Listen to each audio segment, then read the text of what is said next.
Well, I What's appreciate. happening? Yeah, it's. I think one of the things about the show that our audience loves is hearing the stories behind the music. Hmm. We see the credits, we see the videos and stuff, but it's always the backstories that we don't really get. Right.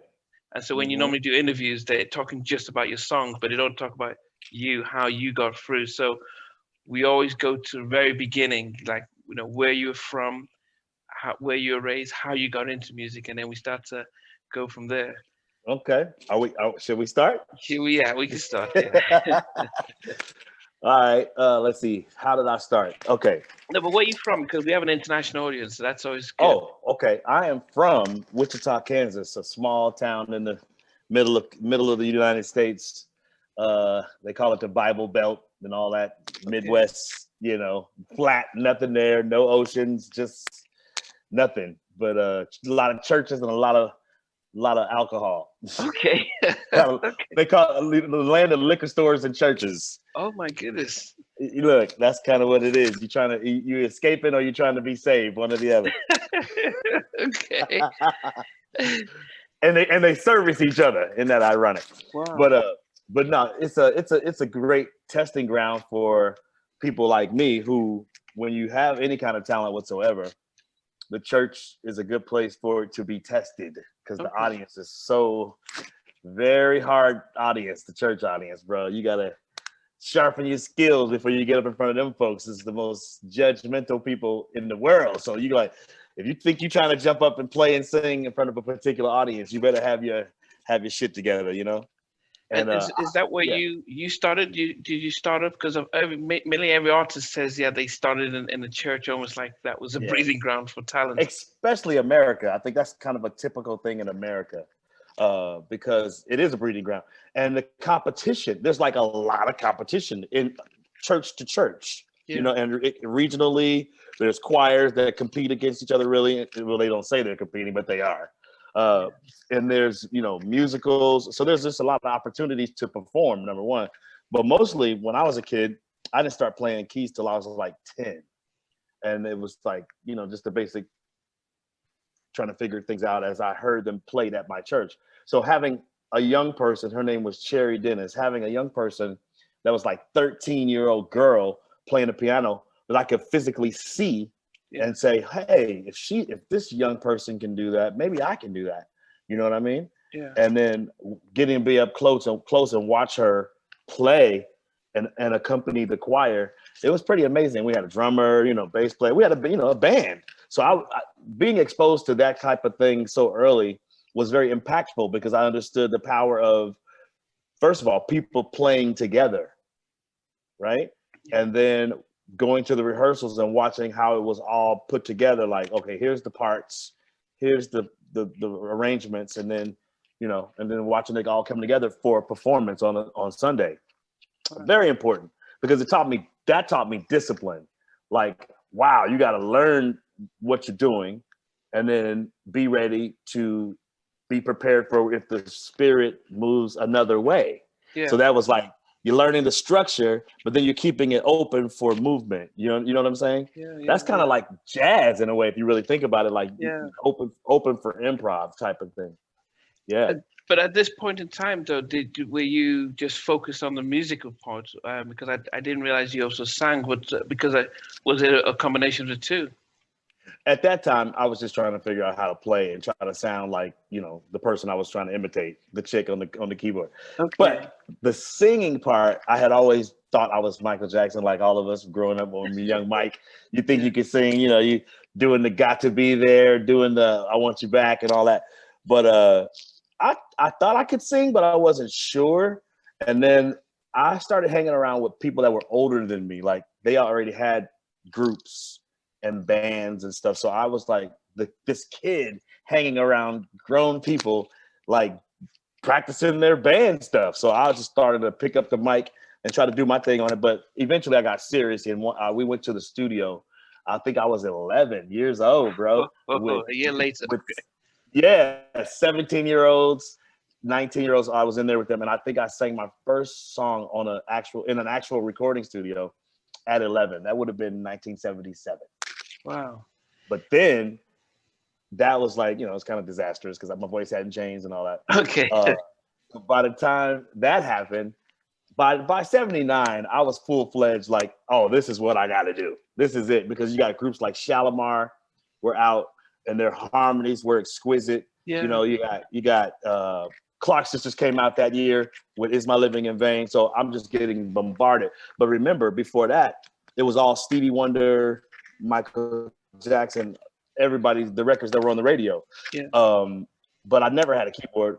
I couldn't afford a keyboard. So at this time, I would just go to the church and try to learn things I heard on the radio on the church gear. You know what I mean? Because that's all I had. Yeah. So eventually, like, I think I started figuring out chords and stuff based on just trying to remember what I heard on the records, Wow. No formal training whatsoever. So even in the church, could they notice what you were doing and say, okay, let's give you some support, training wise? Or They said, stop trying to sound like the world. okay. That's too worldly would be an often refrain. Nope, I'll get too worldly.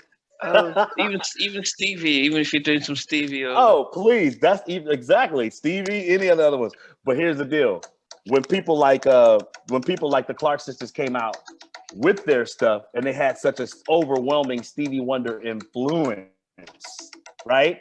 Is My Living in Vain was like, we was like, whoa, what is that? That's like female Stevie Wonders, like 5 of them in the Clark Sisters. So let me tell you something. When that happened, it was an explosion across the Midwest, and they're from Detroit. So that whole thing was very, very big in the Midwest.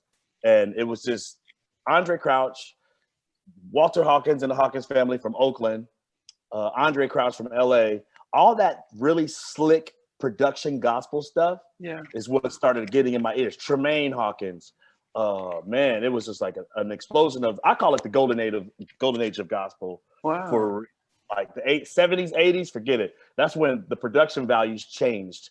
And all of a sudden, gospel records sounded as slick and as produced as R&B and funk. Wow.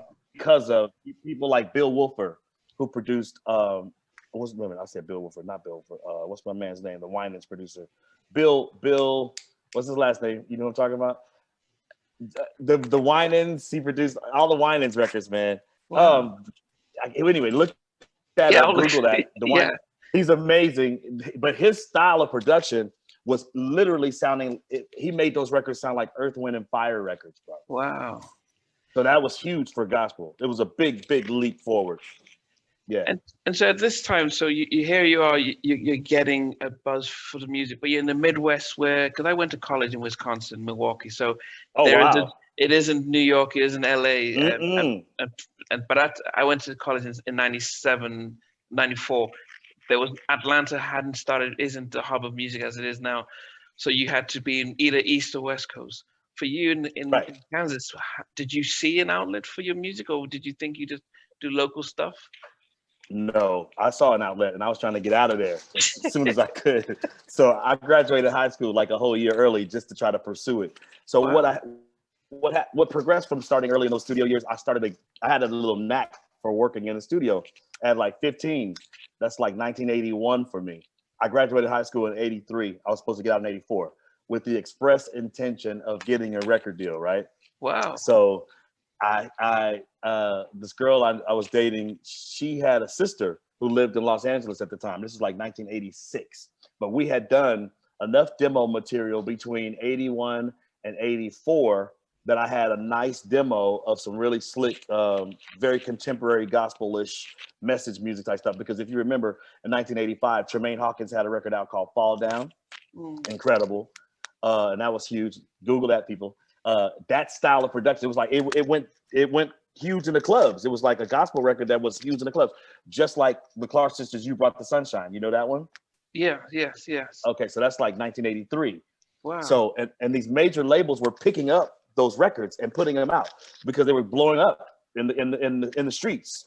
So the major labels got hip to it. So Elektra Records put out the Clark Sisters, You Brought the Sunshine, and A&M Records put out Tremaine's Fall Down and her album. So we thought, well, hey, we can do it too, because the Winans, Quincy Jones signed the Winans like in 83, 84, something like that. So we were like, yo, we could do that. So the plan was, let's go to LA, see if we can get a record deal with A&M. And John McClain, who was executive producer of Janet's Control album, gave us a listen, and he liked us. Oh, well, right? How did you? Wait, okay, you're we got a manager. We got a manager. Okay, you got a manager. And the manager got our tape to John McClain's ears, and also to Dick Griffey's ears. Because remember, I told you we like Shalimar too. Yeah. So Solar, right? Solar. So he got our tape to Dick Griffey and got our tape to John McClain. John McClain gave us a quick response, like, "Hey, I'm digging it," and then he said, "You guys go back home to Kansas. I'll get back to you." And so we went back home to Kansas and waited. Didn't hear anything. Janet kept blowing up and up and up. Janet got bigger and bigger and bigger with Control.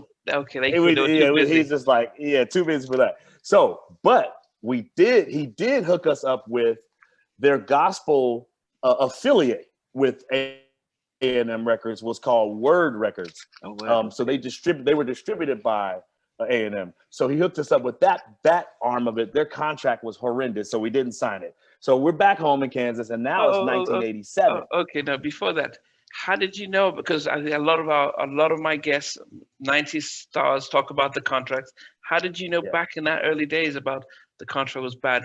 We're not going to sign it, because that's a big risk.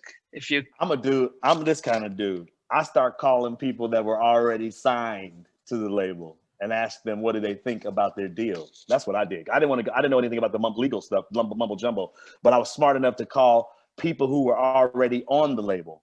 Wow. And I found their numbers and was like, yo, I'm about to ask them, how do they feel about their arrangement with this label? And most of them were like, this is crap.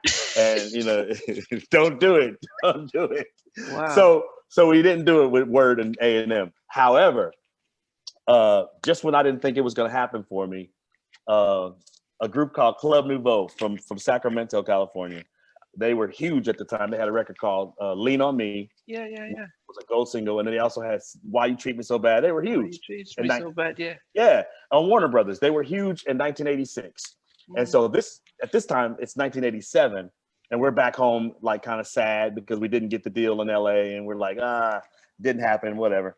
So I get a phone call from one of my buddies who was a big Club Nouveau fan. I was not a big Club Nouveau fan at the time, because I'm like this snobby singer guy who's all about the Clark sisters, Donny Hathaway, Stevie Wonder, singers, right? Yeah. So this Club Nouveau was not that. So, but I still respected their street game. They had huge hits. Now, I'm this kid at home at my mom's house in Kansas. I'm not about to argue about it. So when I get a call from my friend saying, hey, I'm with Jay King from Club Nouveau, and I let him hear your tape, because everybody had our demo tape that we had been circulating, and Jay King grabbed the phone and said, yo man, I want to sign you guys. I want to take this tape to Benny Medina, who was the head guy at Warner Brothers at the time. He said, if I let Benny Medina hear this tape, he's going to sign you. He said, are you prepared to to leave Kansas and move to California? I was like, yes. And so that's exactly how it happened. We got signed to Warner Brothers in 1987. And all of a sudden, I moved from Kansas to Cali. So you said we. So he keeps saying we. So I wasn't sure who was, what was it? It was me and the girl that I had been dating in high school. Yeah. And then another guy. It was three of us. So you were going to be like a Club Nouveau, like a no, we were going to be like no. At this time, now things had shifted. They wanted us to be more like Guy. Teddy Riley's Guy. Yeah. Because my sound was very similar to Charlie Wilson and all that kind of thing. Because that's my hometown heroes. Charlie and them are from Oklahoma, right next door to Kansas, where I'm from. So that was like a major sound. So that was all through me. Stevie, Charlie was my energy. And so when Warner Brothers heard us, they were like, whoa, we found our own guy with this one guy that's writing, producing all of it. So it was a girl and me and another guy. There's three of us, called Cachet Dave Wild. Look it up. Okay. that's also on the internet as an unreleased 1988 Warner Brothers album. Cachet Dave Wild. Cachet. So yes. they wanted to pitch you up next to sort of, because Guy, Groove Me. I mean, what was your thoughts when that was blowing up? Well, we never came out. We got dropped before it ever came out. Oh no. But what was your thoughts when you saw Guy coming out with Groove Me? I Oh, mean, well, as a producer, writer yourself. I thought it was incredible because Teddy's whole sound was so different, and it was different than everything that existed at the time. So I knew Teddy was a genius, and I also had known that Teddy had done the show for Dougie Fresh like a few years earlier in 85. So I knew Teddy was a genius, and he also had done Somebody Else's Guy for that record. That I Can't Get Off My Heart. That's Teddy too. People don't know that's Teddy Riley. Yeah. So I knew he was a genius. So I was like, that guy is incredible. But I wasn't so much. I got to tell you, I wasn't a big fan of Aaron Hall. I thought it was Charlie Wilson Redux. Like I was like, he's trying to do Charlie, and that's my job. Okay. But I think that's what got Guy the deal. When I interviewed Timmy Gatlin, he says the Aaron Hall was the Charlie 2.0. But yeah, and he was writing the hell out of that stuff. Yeah, but then and I grew up. I grew up in London, went to high school in Nigeria, and the Gap Band were big. It's amazing how big the Gap Band was. So to imagine the voice of Charlie. So but the name of your group was kind of a hard one to pronounce and remember. Why did you come up with something? We were trying to be trendy, like Club Nouveau was French. Okay. And so we tried to stay in, we were joining their club, if you will. So to me, I was like, well, if I'm gonna join this club, what are we bringing to it? And I thought we're bringing our unique voices. So Cachet de Voix means unique voice. Cachet de Voix, okay. So all of a sudden you go to Warner Brothers. Now, did you think about the deal because you've been talking to everyone else? Did you just at this time say, forget what it is, whatever they give us, I take, or what was the? That's exactly what we did. That's exactly what we did, bro. Because we were trying to get out of Kansas. It was like, whatever, let's go. So, but it all ended up not mattering because we got dropped due to some bad business on Jay King's part. It was he fell out with the higher ups, and they dropped his whole umbrella, which we were signed through. So it all didn't matter anyway. So we were by 88, we were already, by 89, we were already dropped. We got signed in 87, recorded and made a whole album that I wrote and produced the whole thing. And then never came out and got dropped by 89. That's when my real education started about how I was going to survive in this record business. So what did that year and a half teach you? Because you're out in LA, you're seeing all this stuff, you're living a part of the high life because you're Nope, not in LA. I was in Sacramento, thank God. In Sacramento, it's just like Kansas. It's very Wichita, Kansas. Yeah. So thank God I wasn't in LA. I never lived in LA till now. Yeah. Okay. I've only lived here for 8 years. I was in Sacramento for 28 years. From the time I got signed till 2012. Wow. I lived in Sacramento. All my hit records and stuff, I did them from Sac. Okay. But a whole lot of stuff got made in Sac. Brown Sugar, D'Angelo's whole album got made in Sacramento with Raphael Sadiq. Lots of hit records made in Sac and the Bay and the surrounding Bay Area. Yeah, the Foster McClure. That's right, Denzel and Thomas. That's right. Yeah. They were part of Club Nouveau. That's what I was going to say. So did you connect with them when J. King signed you? Were you under his? I saw them, and they were like, how people do when I was the new kid coming in, like they're like, who's this motherfucker, And then I was also self-contained, so I didn't really need anybody else to do my thing. Like I didn't need another person. I didn't need a partner. I was writing all my own stuff, so I was kind of like the guy that people either loved or hated based on, whatever their vibe was. I was the new kid in Sacramento, so I had a lot to live up to. People like Robert Brookins was there. He's a genius. Derek Allen, another genius, was working with Janet Jackson at the time. He's the guy playing bass in her Black Cat video. Wow. Those people were all from Sacramento. So lots of talent, man. Incredible talent in Sacramento. So I came into a cesspool of really dope people, period.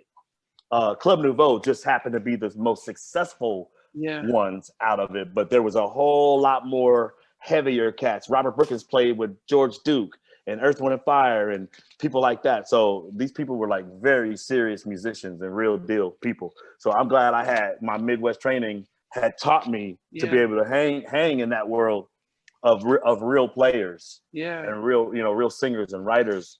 So yeah, but Was once that Timex? Were they not? Were they? Were they? that was first. That was first. J Oh, King's first record was the Rumors record. That was yeah. '86. But that fell apart, and then he created Club Nouveau out of the ashes of that. Okay. So you're Okay. very good to ask. Yeah. Okay. The question I had then before we could move forward was the fact that you, when you were this young in Kansas, you were in the studio, because I see images of pictures of the studio with the consoles, and I mean that looks quite different from just being a keyboard player and a drummer. The technical side was, were you getting experience learning that part of it, or were you focusing on the keys? Absolutely. Yeah, no, in Kansas, I worked at a studio that was very nice. The guy that owned what would be the local, you know how you have the Guitar Center as your local Yeah. instrument place? Well, Kansas had a place called Miller Music, and the guy that owned it, John Miller, he started a recording studio as an offshoot of his instrumental rental place thing. Yeah. So I used to spend a lot of time in his rental place because I just couldn't afford to do anything else. So I would rent stuff, take it home, create program on the drum machines and play keys and try to record it onto just basically a boombox, really. Wow. And he saw my dedication, and he thought, you know what, this guy's in here every week. You know, I'm going to invite him to my new recording studio. So it was like a 16-track recording studio. He said, why don't you come down to the studio and try to put some stuff down and see what you think. So I did. I put several things down when I got there. Of course, that was amazing that I got free studio time at a room that was really, really nice. And so I recorded a lot of stuff. We ended up recording the whole demo there that got us the Warner Brothers deal. Wow. Did you ever come back and give him pay back or say hi to him after things blew up? Of course. Well, not only that, I took the engineer with me that I used. He ended up being my engineer on all my stuff, on SWV and on Mark the Wash. Wow. His name was Larry Funk. I took him with me after I got signed to Warner Brothers. I brought him out. Wow. So not only that, I paid it forward and hired the person who had been doing all my demos. My goodness. And so here you are down in Sacramento with all this talent, and then you're doing the debut album. In your mind, did you start seeing, yep, we're going to break it. We see what's out there, you know, today and Basic Black. Yeah, we can take them based on what we're doing. Or what was your thinking during your demo process when you were doing the demo? Nah, because here's the deal. Everybody was trying to do New Jack Swing, right? Yeah. So I was like, man, in my mind, I was like, I think I better start writing for other people. Because first we got dropped, and there was no vehicle for me to do it through. So in my mind, I was like, I'm gonna write for people that I know already have record deals. That was the smartest thing for me to do, because not having a record deal myself, I'm like, I gotta get something out that's gonna be on the radio, right? So I started thinking about Charlie Wilson and the Gap Band, and I started thinking about Martha Wash, because she was huge on the heels of the CNC Music Factory stuff. That whole turmoil. Yeah. And Black Box with everybody, right? So I was like, yo, I could write some joints like that, because I love house music too. So I was like, I could write some of those. So I wrote a couple of things for Martha, and I wrote a couple of things for Charlie. And I sent Martha the stuff I wrote, her management, the stuff I wrote. And then she was the first one to get back to me. Now, when I never sent my other stuff to Charlie, I never sent it. I just wrote it for him, but I never sent it to him, because I got preoccupied with Martha when she returned my call, and she was like, I don't know who you are. She said, but the A&R people at RCA have been looking for songs for me for years, and we haven't found the right combination of whatever. She said, but your demos are exactly what we're looking for. Wow. Could you come to New York and record them? And I called Larry, the guy who had recorded all my demos in Kansas. I said, Are you ready to go to New York? Oh, goodness. And he's like, yeah. And so we went to New York, and I did 5 songs on Martha Wash's debut album. Now, just before you get into that, had the publishing part of the music industry, did you know much about that? I knew that I dodged a bullet in getting dropped with J King, because I know because that horrific publishing deal that I signed would have been bad, and I would have been tied up for years had I not got dropped and that thing all went away. So when I did Martha Wash, I started fresh, brand new, clean slate. It was just me.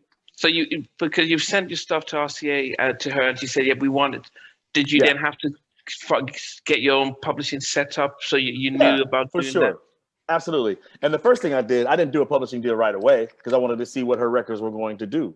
So I just basically just affiliated myself with BMI at that time, BMI, and just waited to see what would happen with her records. I had a #1 dance record out of it called Give It To You. Okay. Yeah, and that was cool. And they did a video, and that was cool. But it didn't pop off like her CNC stuff. Yeah. And so it kind of fizzled out.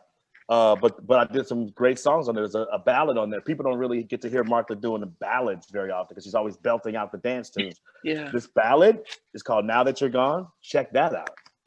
Wow. I did it in the style of George Michael's Careless Whisper. Okay. Wow. Check you out. So you don't know that? You're supposed to know that. No, well, as I said, we always focus on the R&B stuff you did, and I think we later know that you're into the house, but to know that you this is R&B, pure R&B. That's the record. What I'm telling you is an R&B record. It's not a dance record at all. Yeah, an R&B ballad, if you will. And I did a little R&B mid-tempo funk thing on her called "Things We Do for Love." Just check out Martha Wash's debut album. Yeah, and check me out on there. So that came and went, and then but while we were doing it, the A&R guy, Kenny Ortiz, who's the man who found SWV, and Pharrell and the Neptunes, he was telling me, "Hey man, I got these girls. I can't get them arrested. I can't get them signed, man. I can't get them a deal." And this at the time when TLC had changed up their image and was now crazy, sexy, cool. They were incredible. They went from that tomboy stuff to the hot women, right? Yeah. So, but SWV's look was kind of tomboyish and still hanging on to the Timbos and Jersey. They were still kind of like Mary J-ing it out. You feel me? Because it was 1991. So he said, "I can't get these girls arrested." But Kenny heard my voice and heard me singing and was like, "Yo, you are the guy that needs to work with these girls." And I just kind of shined him on. I was like, "Man, sign me as an artist. How about that?" So I really wasn't letting him hear records on it at all, really. But then one day he was like, "Yo, man, listen to these girls." And so he sent me a FedEx, a cassette of them. And I remember hearing Coco's voice for the first time. And I was like, "Oh shit, like, wait a minute. This is some shit right here. I can work with this voice." She was kind of all over the place, and you could tell she wasn't being produced very well by whoever was producing her. She would be sharp on all these notes, and then they would just leave it. I was like, why did they leave that? But so I was like, the first thing I thought was, I'm going to have to get her under control. But I think under control, she's going to be amazing. That's the first thing I thought. And then I started thinking about it. I was like, well, you know what? I'll do it. Why not? Because they don't have a deal. If I get them a deal, I'll be the guy that's the main sound of these girls if I establish the sound.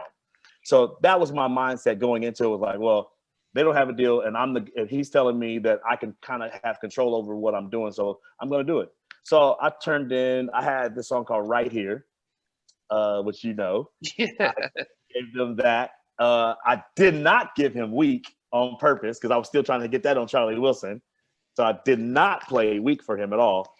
And we started recording. And then through a twist of fate, Kenny Ortiz was at a meeting in LA.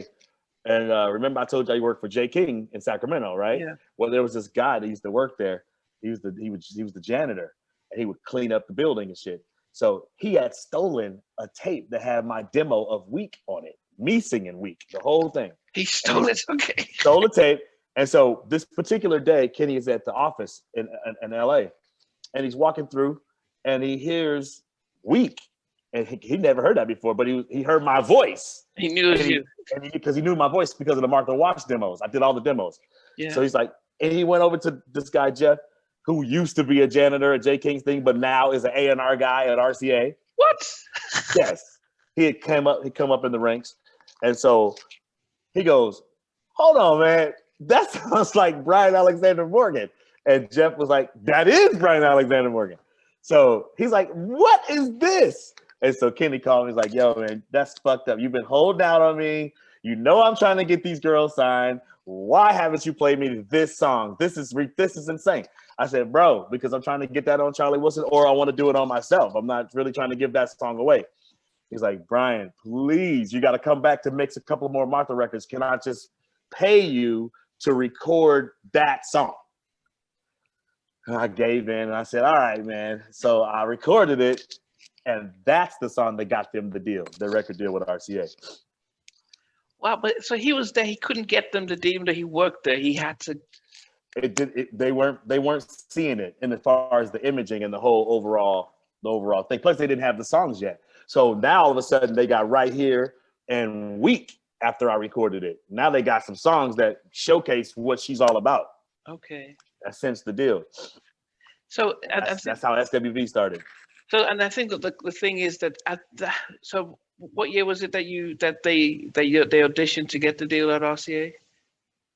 Well, they never auditioned with me. Oh, no. I think they had tried to get the deal. Probably like 91. It had to be like 90, 91, somewhere around in there. So it's just Mary that's out in that image. I mean, because 93 is when all the Jade and all the other groups. So there wasn't that many girl groups. Jade around. Is like 94. Jade is 94. Yeah, but I'm just saying that it wasn't a case where all these other only groups were out. Only TLC and En Vogue were like popping. Yeah, but they were very different types of En Vogue was totally different. So Mary J would be the only. You're right. Mary J would be their only measure of hip hop and soul for sure. Yeah, absolutely. Hip hop soul was Mary J, and that was the only standard at that moment. Absolutely. I can see why there might have been a pushback on. Look, that's not what's out there right now. So right, because TLC was blowing the hell up with their new sound and their new look, and it was absolutely gorgeous. You know, they were like women. You know what I mean? Yeah. So. Long story short, did that, and then I started writing directly for them, and that's how I wrote "I'm So Into You." Yeah. So the thing about that debut album was that I looked, and you did about 9. Out of the 14 songs, you did about 9 of them on it. I think it's 7. But yeah. Okay. With a bonus cut. Yeah. Oh, the bonus one that took it. There was a bonus one in there. But for you at that point in time when you're writing for them, did you think, man, they're taking my spot? Did you, because you know you're. No, because I didn't have a spot. So at this point, I'm like, okay, the Martha stuff didn't work like I thought it was going to. Now I'm just going to go full on into developing this group with the voice that I had in my hands. It was an amazing voice to work with Coco, and then the girls themselves with their blend, it was awesome. When they sang together, they sound just like on the record. So it's like, this is easy. This is like easy.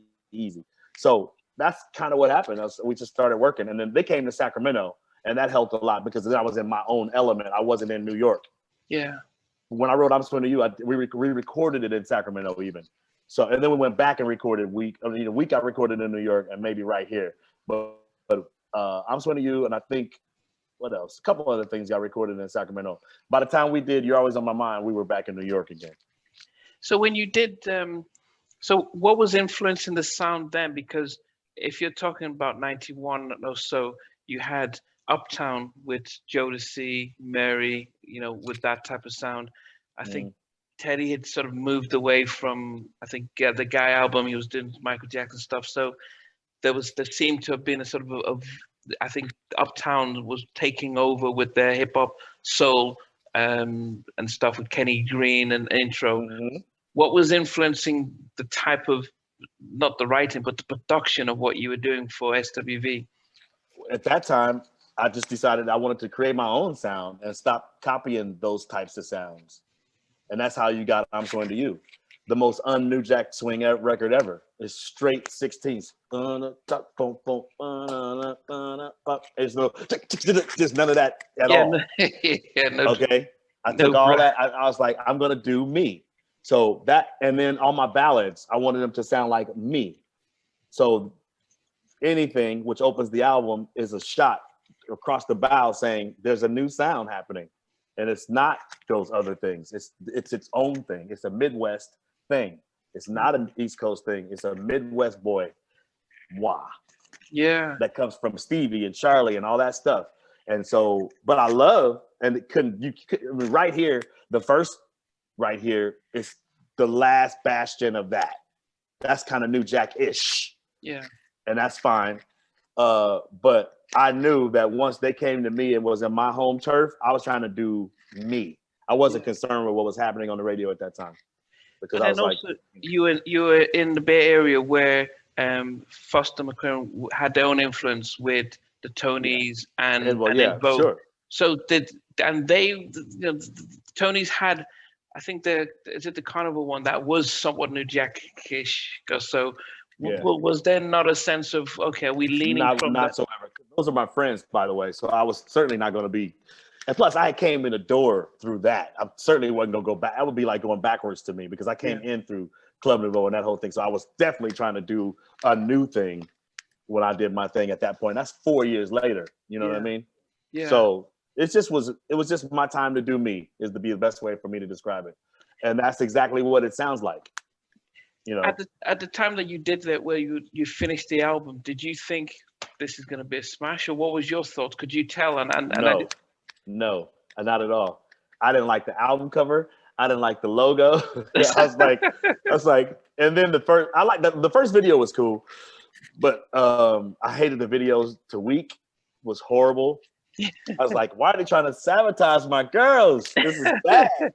But you know what? The power of the songs themselves saved them and literally took them into the stratosphere. When I'm So Into You broke, I think that was really, really like a shot across the bow to the whole industry. Like, it's a new girl in town, some new girls in town, and they have whole different styles and voices it's their own thing.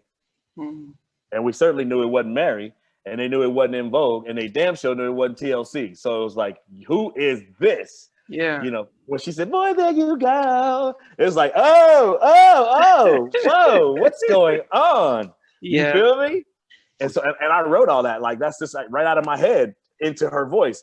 That was the beautiful thing about the relationship. It was like, I could sing it and she could sing it back to me. Yeah. Verbatim. So that was how it worked. You know what I mean? It was like channeling really for me and Coco. I would do it as it was supposed to be done. She could do it and mimic it, and that's it. That's how it worked. On Week, all of them. She sang every single ad lib on my demo. I did all the ad libs the way that they were supposed to be on the demo. Wow. There's no improv.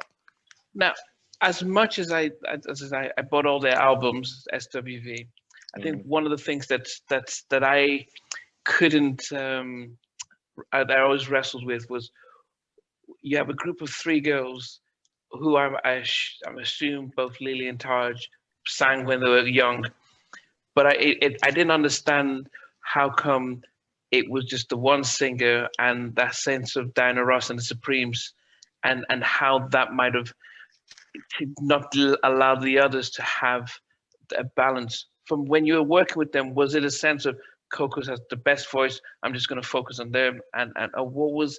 Did you have any say in that, or what was the case? That didn't happen till later, a little later, maybe on the second album when they wanted to have more of a voice, which I totally understand. But for me, I'm from the old school. I'm like, you ride the horse that won the race, and you know, I mean, you don't change what's working, so you can add to it. It's fine. They want to sing joints, and they did on the second album. They did. But they also made the fatal mistake of not releasing my singles from the second album. So that's like changing horses in the middle of the race. Yeah. And it hurt them. No, we'll go to the second album because the debut album sold 3 million. Mm-hmm. You know, with all your songs, you do about 4 in a second. It goes on your platinum. So there was a big change. But I wanted to go when you were recording the first album. You've got Coco. You know, you're telling me she was taking everything that you were giving. Did you not consider, I wonder if Lily and Taj might not feel left out if I don't give them some verses and allow them to. Well, that presumes that that's what. Here, let me say it this way. I'm trying to say this diplomatically. Okay. When you come into a scenario where one girl sounds like that, the lead, and then the other 2 sound not like that. Yeah. And their own thing, but it's not like they can't sing, but their job is to do the backgrounds and sound like 3. It's called sisters with voices. So so to me, I told Lily this recently, those backgrounds are as important to the records as the leads. If you really think about it, every single song of mine is the background arrangements that people love to sing. You don't have Week without the backgrounds. Yeah. You feel me? Like, so those backgrounds are as integral to the song as the leads. So I think it's a misconception that people think you just have to be doing the lead. No. When they said, so far, all that blow my mind, with the thing, all that, hello, that matters. That's that shit. And then on Weak, come on. Weak, I lose control. Every single thing about Weak is all about the backgrounds. Yeah. So there's never not them singing. They're all singing. You feel me? Yeah. She just has the voice that does the verses. But the backgrounds are everything. When you're talking about my joints, the backgrounds are everything. Love will be right. That's all of them. Yeah. Be right here. Come on, man. Like, you feel me? Every song. So I had to even tell them themselves, don't sell yourself short about how important those backgrounds are. Because when every little girl group or people that try to go karaoke your joints, what do? Or in the audiences at the shows, everybody's singing them backgrounds, homie. They like the lead, but everybody's still singing them backgrounds too. Ooh, what? On the end of, what am I supposed to do? Come on, man. Yeah. Anything you wanna do. Where isn't there backgrounds? You feel me? Yeah. So they really are singing all the way through on all my shit, really, is what I'm trying to tell you. No, and you've explained it in a way that most producers and writers don't do, because it gives it, it validates, because as I said, a lot of us would be looking at it and thinking, oh man, it's unfair that you have one main singer. But the way you've explained it, because of course most of us we might not remember all the vocal, the lead, the songs, but we know the chorus. We'll all jump in at the chorus and stuff. But the way you've been, right. Think of it this way: Mary and Flo could sing; they were cool. But it's Diana's tone that made Baby Love be the smash, or Come See About Me, or all those records. So, but the backgrounds are still important to the record. Like, you don't have the record without them. Yeah. You take the backgrounds away, and you do not have the Supremes. Yeah. You know what I mean? And I wonder how diplomatic you were because you sold it really well, and I'm not even a singer. But I wonder when and I saw the New Edition story and Ralph singing, and everyone's like, "Man, what about us?" Did you manage to give them a sense of value that they could understand that? Okay, Coco's singing it, and they don't feel during those early days. I just don't buy into the concept of that you should be singing it, because you became a success with her singing. So why would you change that in the middle of it? Now you can, like I said, you can add to it. You can sing some things on the record like Jermaine did on the Jackson 5 joints, sure. But everybody it's still a Michael show. Everybody knows that. Or Jackie sang some shit. This is not new. Like when you have a hit voice, what are you trying to do? Fuck up your money? No. You let that voice do what it does, because that's what connected with the audience. You don't change that and like have some whole other voice doing the stuff all of a sudden. But now if you do, fine. Make sure the joint is cold. Make sure it's badass. Faith Evans did a very nice job with Lily on the second album. Taj did a very nice job on her songs. They sound amazing, but you still made your money with that other voice, and you can never ever act like that's not the case. Yeah. And that's really good about how you've explained it, because we can probably see how some of the other groups who try to switch it up kind of fell short in their second and third album when they thought, oh, let's spread the wealth around. They didn't realize that they take away the winning formula. And let me say it like this: unless you started that way. Good example: Sly and the Family Stone. All their hits, everybody's doing a part. Yeah. You can make it if you try. Stand. You got Freddie doing a piece, Larry Graham doing a piece, Sly Stone doing a piece. That is the sound of Sing a Simple Song. That is the sound of Dance to the Music. So when people hear them, they expect to hear all those different voices, because that's what the hit record became. Yeah. But if you have to come in the door with that. You don't come in the door with one voice and then all of a sudden expect the audience to just accept all these other voices. That's not what they bought. The people are buying these records and paying money for these records. So you got to give them what they want. So a lot of it has to do with, when did it become, wait a minute, we became successful with this particular thing. Now all of a sudden we're going to change it for what reason? Yeah. Because egos and just because you want to be in the spotlight, that's not what the customer is buying. Yeah. They're buying what we sold them. Now you want to change the formula to what we sold them. I don't think so. But now you can keep the formula and create additional things to add to that formula. But what you don't do is change that formula. And then, that's really very insightful and very educational, because I can understand why Boyz II Men all started to sing, and so we got used to that. But and so the album starts to, the singles are going up, it's going platinum, double platinum. What are you thinking when you're seeing this happen? Are you thinking, now I can get a deal, or what's? Well, you know what? I was thinking, I need an accountant and I need a house. I went straight to I got to build a studio. That's my mind goes right back to work. I wanted to build a very comfortable studio to work in and do the next record and do that. And so I did. I got a house. I built a studio in it. Lalah Hathaway came to work with me that year, 94 and 90.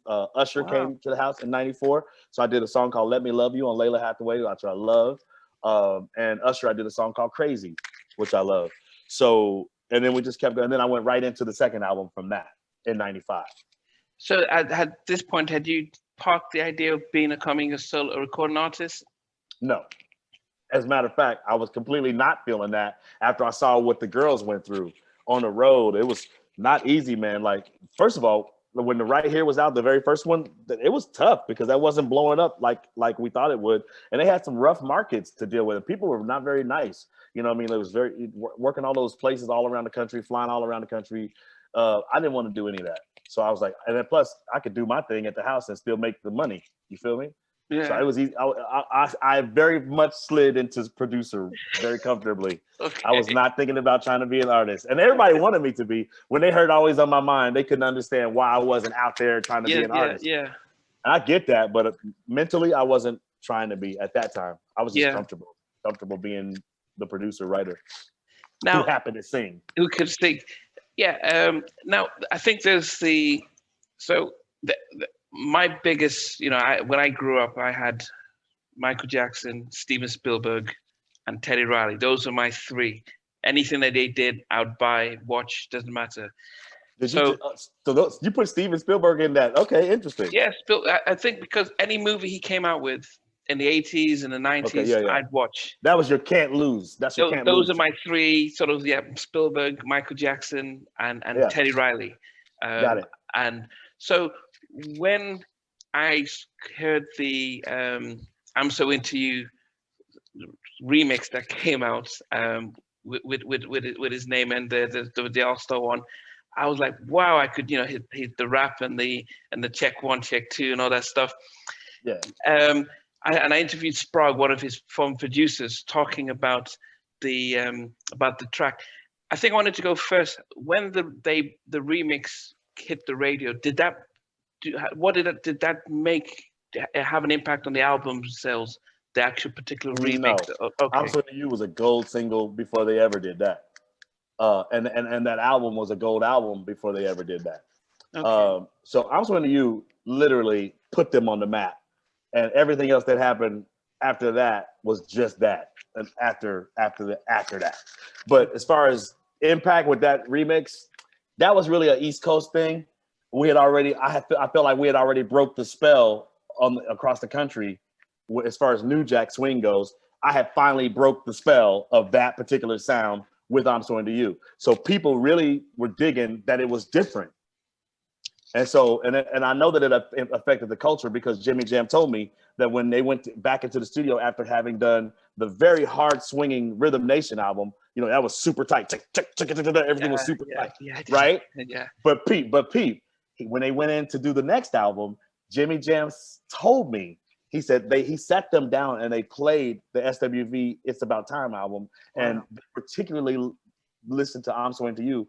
And so when they went back to give Janet some stuff, my boys, the Avila brothers, Bobby Ross Avila and his brother, they gave her "That's the Way Love Goes." You know why? Okay. Because it was a chop, and because I had chopped those drums. The difference between me and Teddy was that I was chopping my stuff up like hip hop and playing my keys and chopping them some of my own chops and my keys. So I was doing way more of a hip hop approach than a straight ahead R&B or New Jack Swing approach. Mine was kind of come from a hip hop perspective, and then making my keys fit into that.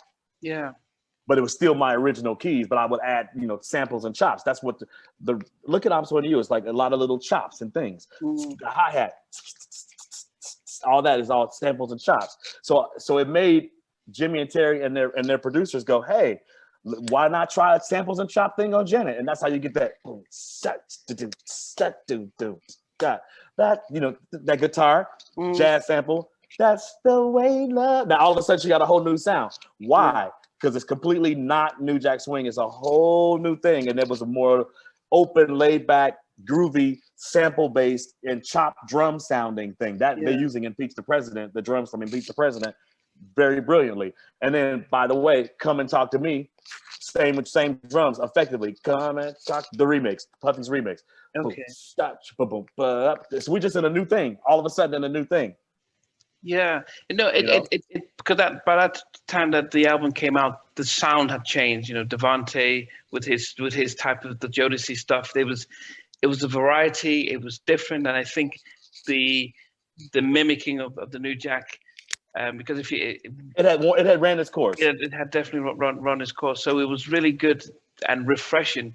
Because you had the SWV, you had Jade coming up with their stuff, and you had all the different sounds that really define an era and stuff. For you, then, you know, you've seen them when they started to blow up, especially when they come out with Weak.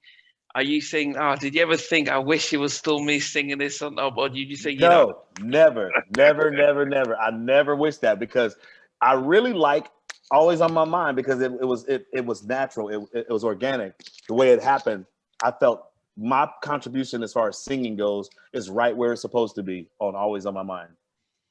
It's almost like when I hear singers talk about it, man, it gives me the chills, because people talk about it like with such reverence. Like they're like, yo, my whole shit, I was basing it on trying to do them runs you did, son. You know, it's like, you know, it's a lot of, like, I feel so good when I hear people say that little part. You know, I never thought I'd find someone. They're like, that little piece meant so much to so many people. And I was like, okay, then I did my job. Because it wasn't, you know, we didn't get that much of a, you know, the producers doing a little part on absolutely not, right? Yeah, unless it was Babyface, right? Yeah. I mean, Babyface did it later, or R. Kelly. So did you do that before he did the Aaliyah stuff? Yes. Yeah. So as I said, R. Kelly bit me extremely on. He bit anything. My song, Anything. Age Ain't Nothing But a Number is basically the chords to Anything. Listen to it. Go check it out. Age Ain't Nothing But a Number is dead on Anything. And I'll tell you another secret that he ripped him, but he did it brilliantly, though. I gave him props for this. Back and Forth is I'm So Into You, but he flipped it. So listen to the elements of I'm So Into You. You got my motif is that dun, dun, dun, dun, dun, dun, dun, dun, dun, you know that. What is he doing on the back? Let me see you go. Dun, dun, dun, dun, dun, dun, dun, dun. Got that in there, right? And then he's got, but the drums to Back and Forth. He took my break from the breakdown and I'm So Into You, where I go, you're not, boom, you're not mine. He took that drum part and made Back and Forth. Because it's dum dum dum dum dum stop. Dum, dum, dum, dum, dum. And if you hear the keys, it's dun, dun, dun, dun, keeping the motif like that. You know, I'm So Into You is the whole motif is dun, dun, dun, dun, dun, dun, dun, dun, dun, dun, dun, right? Yeah. So he took two elements and changed them around. He was clever to take the drums from the breakdown. Because that breakdown is everything, and I'm So Into You, right? People wait for that. Like when you get to because the beat is so straight, like boom, got, boom, boom, got. But all of a sudden on that breakdown is boom, got, boom, 808 comes in and shit. R. Kelly was smart to take that, to do the beat from Back and Forth and make it like that break, and that's exactly what it is. You know, dun, dun, dun, dun, dun, right? But and then the hook, and one more thing. Yeah. I'm so into you is the melody. Back and forth. Ba, ba, ba, ba, ba. Come on, man. Did you ever say to him, dude, what are you doing? Get my lawyers on? When he did Anything, we had to laugh about that one. I was like, bro, come on, bro. Listen to the chorus to Anything, and then listen to the chorus to Age Ain't Nothing But a Number. It's just the exact same chords. It's fucking ridiculous. But was it a change enough I wasn't tripping. I was in my own lane. I was doing my thing. I wasn't worried about it. Mm-mm. Did you ever get a confession? Did he ever say, yeah?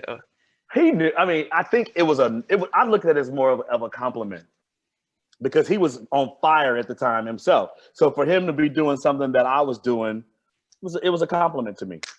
Yeah. Imitation is a very sincere form of flattery. So.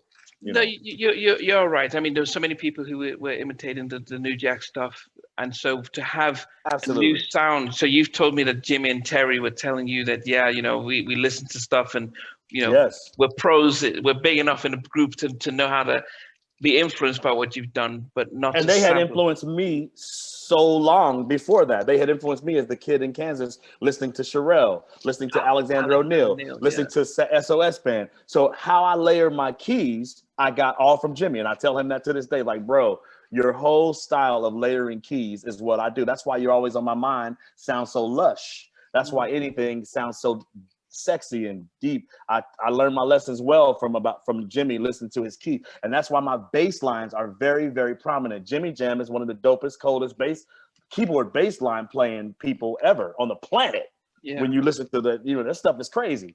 So, and then you got Let's Wait a While. That's a mood. That's a vibe.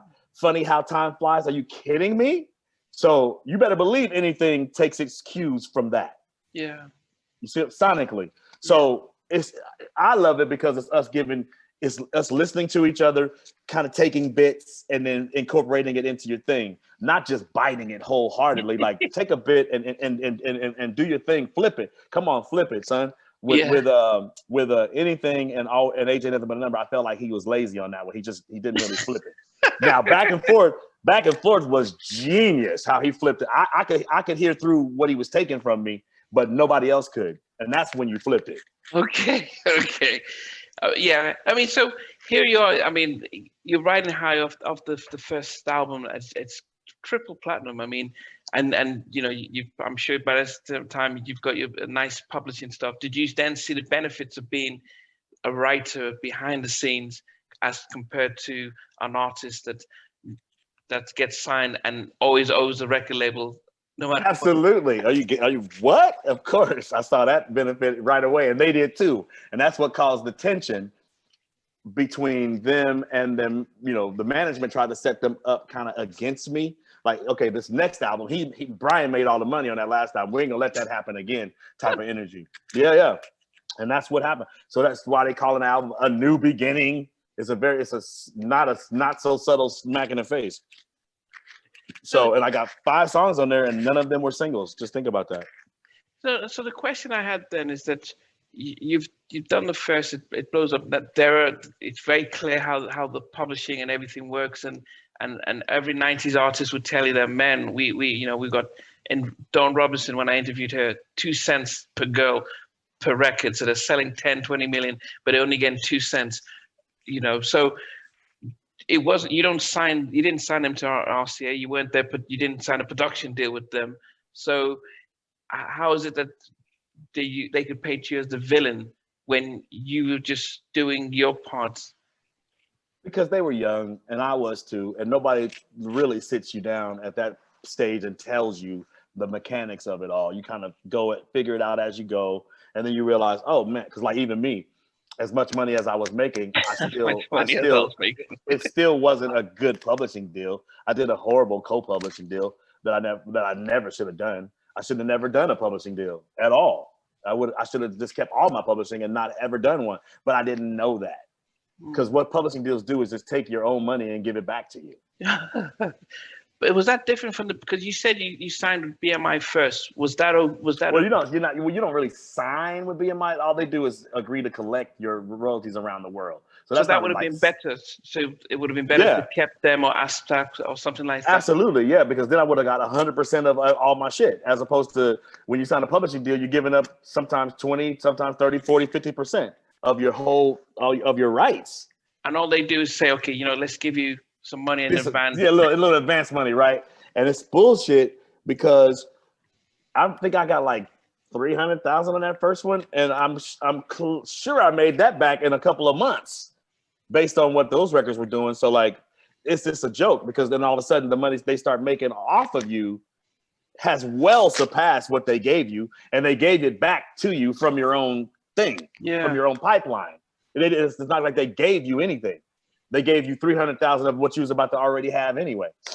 So what is the, because what is the benefit of signing a publishing deal, unless in some cases where you're almost forced to sign it because you're signing a record deal? But if you had the opportunity, why do people go and sign publishing deals? Because they want that right now money, as opposed to here's how it goes.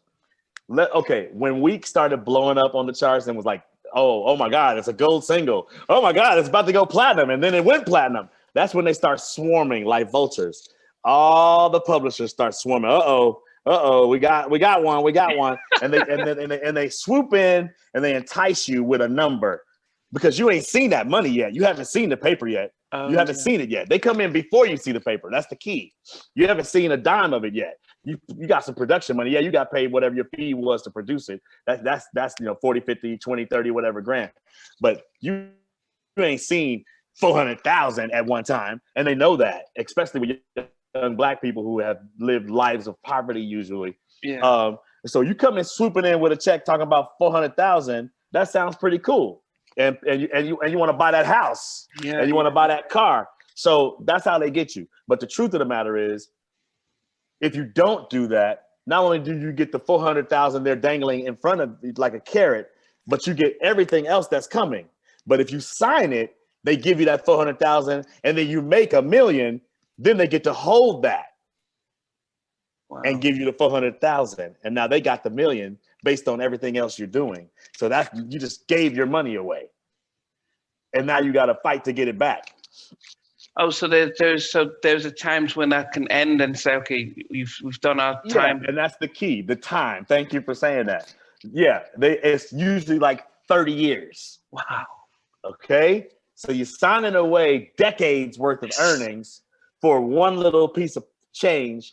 It makes no sense whatsoever. If you never do it, then you don't have that problem. And if your record's still successful, you're going to get paid all the money instead of giving somebody else half the money. Yeah. In order to get, it's just like getting a loan in advance of your own shit is all it is. Yeah, but when you get a loan, you pay it back, and that's it. They don't keep then saying, well, you've made it. And now you know what a publishing deal is. There you go. Bingo. You see the incentive for them to do that, and then they try to own it for as long as you're alive. Wow. Mm-hmm. Yeah, that's so here you are, because I looked at the numbers. I saw It's About Time, 3 million. Mm-hmm. You do 80% of the album. You do 4 tracks out of 17, because I know by the mid 90s people were doing 17, 20 tracks and interludes, but you only did 4. On It's About Time I did 6 tracks. It's About Time. I went and saw that either writing or producing. Let's go through them. Watch this. Week. We're going to count. Week. Yeah. I'm so into you. Think you're going to like it. Always on my mind. Right here. And one more. That's What I Need. 6. And actually it's 7, because I did co-produced and co-wrote, produced It's Sisters and Voices in the House. So really it's 7, but 6 of my own compositions. And then a 7th is a co-write. 7 is a co-write. But okay, I'm just looking, because when I looked at it, I actually thought it had Did you catch that? Did I name them all? I got them, didn't I? Yeah, I'm just going to, because I just had the numbers here, but let me peek here, because I thought I saw you do 8, and I think the 9th one.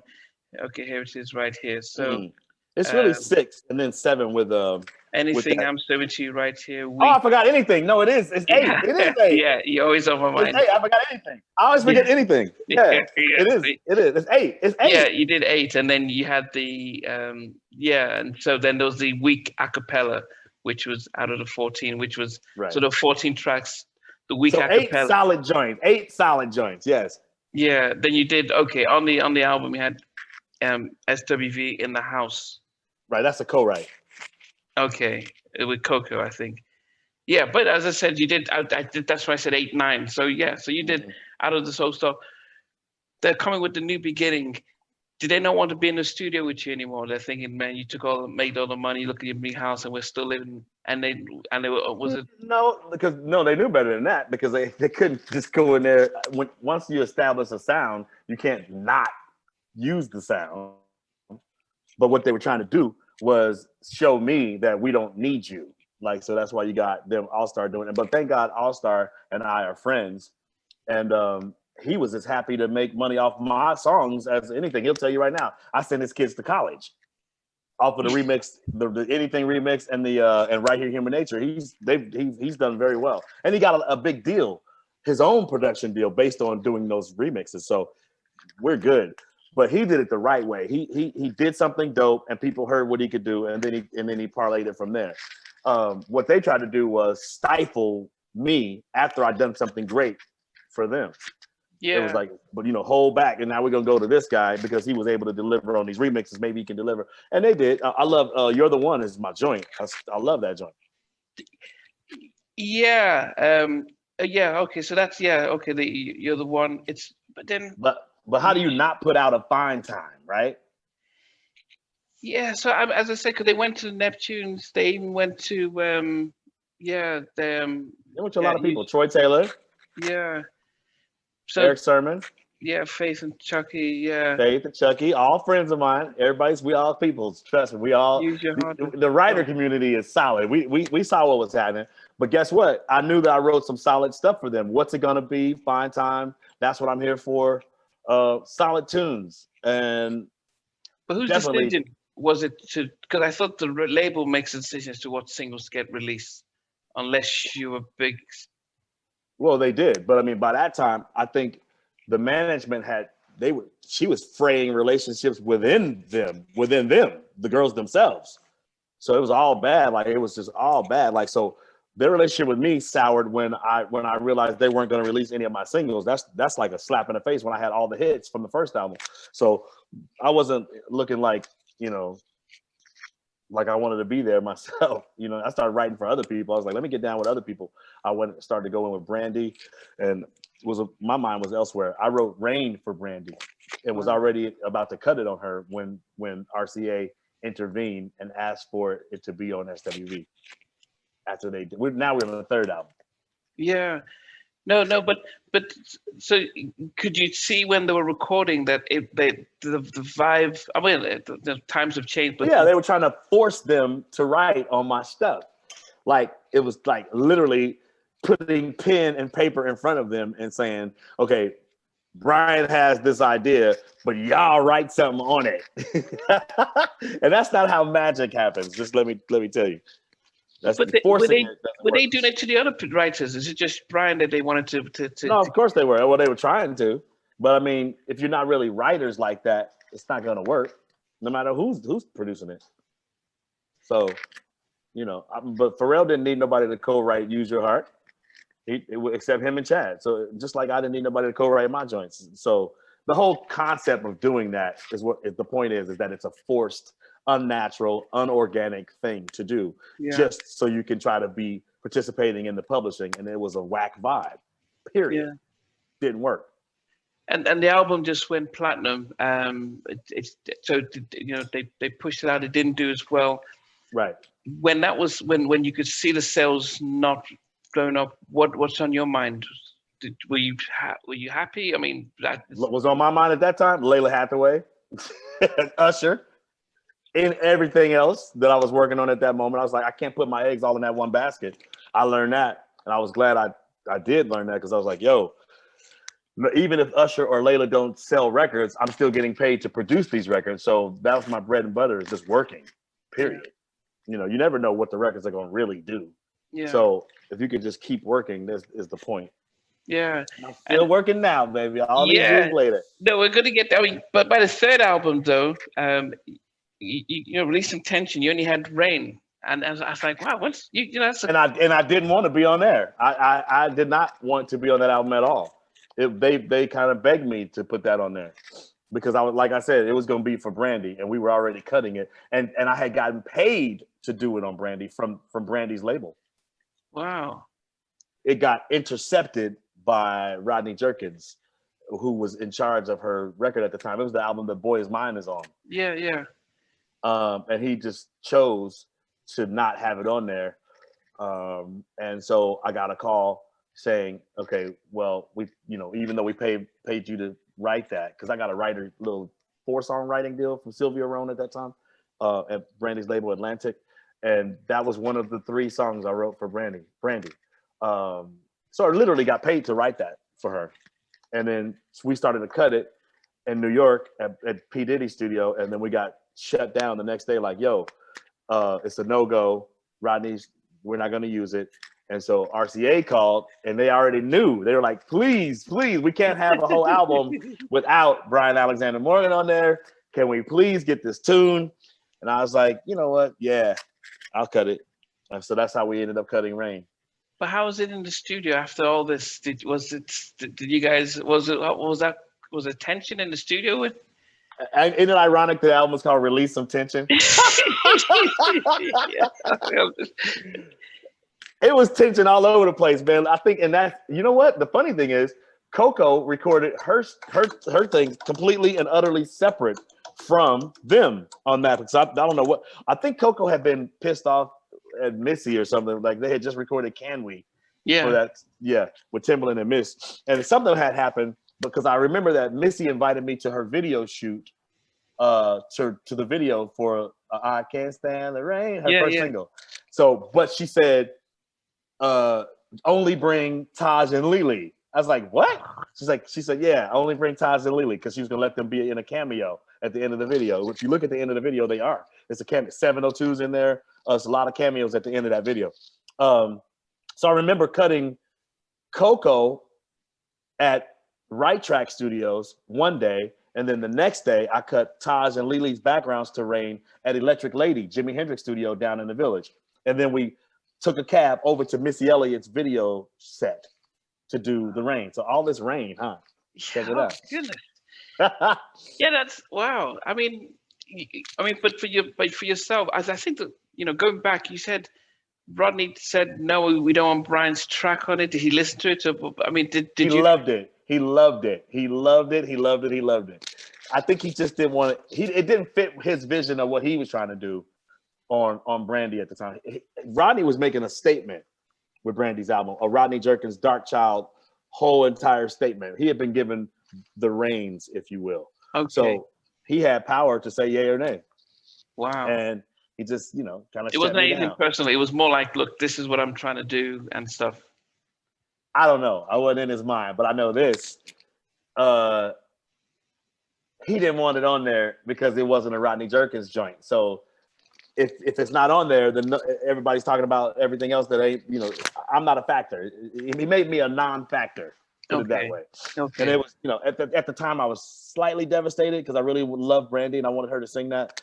But it was the best thing that ever happened because Coco, now, after that energy that we had on that second album where it was like not so great in the studio, she came to sing on Rain, baby. That's what she gave me, everything. And she even had a cold and she still delivered. And she was a sweetheart on that vocal record. And I remember I just was thinking, wow, she's never been this nice and sweet in the studio before.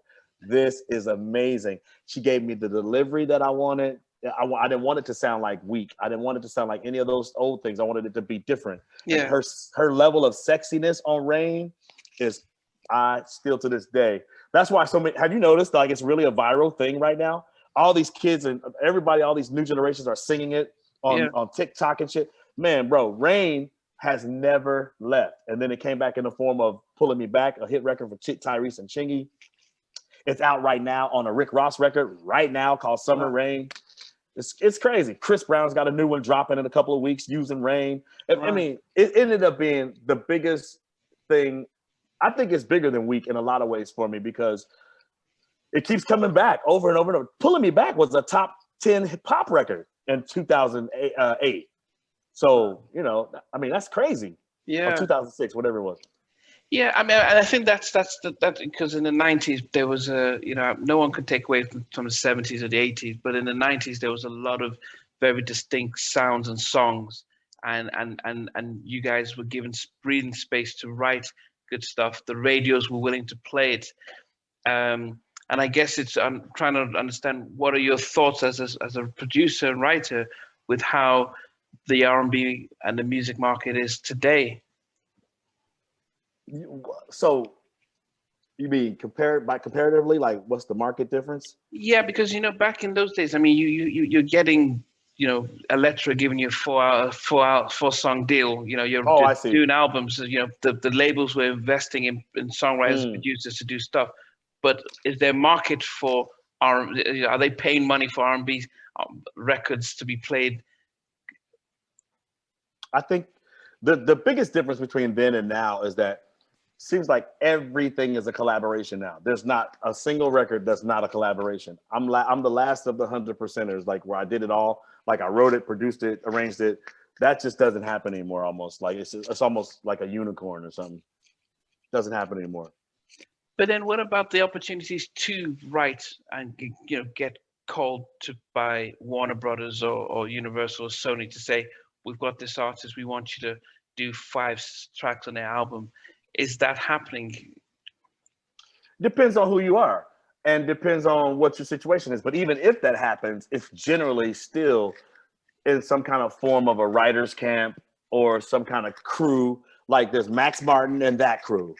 There's Bruno and his crew. You see what I mean? There's crews of writers now. That seems to be the biggest difference between what I was doing back. And me and R. Kelly were like writing the things and producing them by ourselves. Yeah. But then does that change though? Because it's not as if you can't write a song by yourself. I can understand if you have a beat maker who can bring in something unique with the beats and stuff. But the writing, would that change? I mean, what you wrote. It did change. That's what I'm trying to tell you. Like, I think most hit records today get made collectively. I don't know why that's the case. It's just the case. It's just true. Very few records say one person's name. You notice that? Anywhere. Yeah. No matter who it is. Even all the way down to Billie Eilish, like it's still her and her brother. It's still 2 people. Or Adele and her guy. That's the most pared down you can get. It's like those intimate ones like that. But generally, it's a few people. And that's the accepted practice today, which is okay, I guess. I like co-writing with people. I'm cool with it. Yeah, I remember interviewing Donnell, and he talked about when Eric Williams from Blackstreet was called in to do he's got some tracks for his album, and he was like, no, I can write and produce my own stuff. But then he learned that, well, by co-writing, you could get exposed to a different vibe.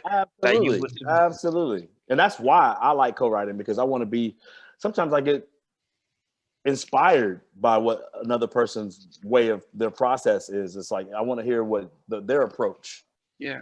And I love it. So I'm like right now I got like 6-7 tracks I just sent out to some of my favorite writers, and I'm gonna see what I get back. And then when I get it back, I'll go. And by the way, one of them is Nefertiti. She's amazing. Yeah, I'm excited about what I get back, because then I go, oh, you went there with it. Well, now I hear this. It makes you hear things differently. And that's a good thing. Yeah. Now I spent about 2 hours interviewing Nefertiti. So we. Oh, dope. We connected. I mean, it was she was a pleasure to talk to, and I wanted to get to. Did my name come up? Did my name come up over there? Yes, because I did say, because I saw the video and I said, what's going on with you and Brian? Because I noticed I saw that the stuff that you were playing. So, but I wanted to see where you are now as to what you're working on, and how, if it involves, I saw you play some tracks with her, but what can we expect from you now? I'm going to be doing stuff with her as an artist, and we're going to be doing stuff with me and her as writers for other people. Simple as that. Yeah. I'm going to definitely do stuff on her as an artist, and we love to collab on stuff that I might give to other people. Like, for example, the Jasmine Sisters, these girls that I love from here in LA. I'm sure Neff is going to be writing on some of the stuff I'm doing with the Jasmine Sisters. Okay. For sure.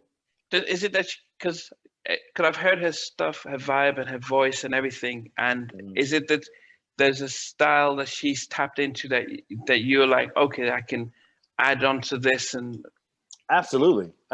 Plus her energy, her whole spirit is like she appreciates all the stuff that I come from. Like she's from the Midwest too, so that might be a part of it. Yeah. She's from Ohio. So she gets it. And then she is a student. And I like that. I'm always a student, even still to right now. I'm a student. So I love people who love to learn. I love people who can do what they do and be confident in it, but also still be open. Yeah. So she's just a sweetheart, really. And I love her voice. I love everything about Neff. She's just my girl right there. She's a blessing is what she is. Yeah. Because even if I don't like something that she does, she doesn't get bent out of shape. She tries to figure out, well, you know what? Well, how can I make it where something that he does like? Or she'll stand her ground. Oh no, I like that. I'm sticking with that one. But you know, I mean, because that's the level we're on. Like it's on some real shit. Like it's not like we don't bullshit each other. That's why it works. Yeah. You know, I don't want people fanboying over me, and feel like they can't tell me yay or nay if they don't like something. I want to know. Yeah.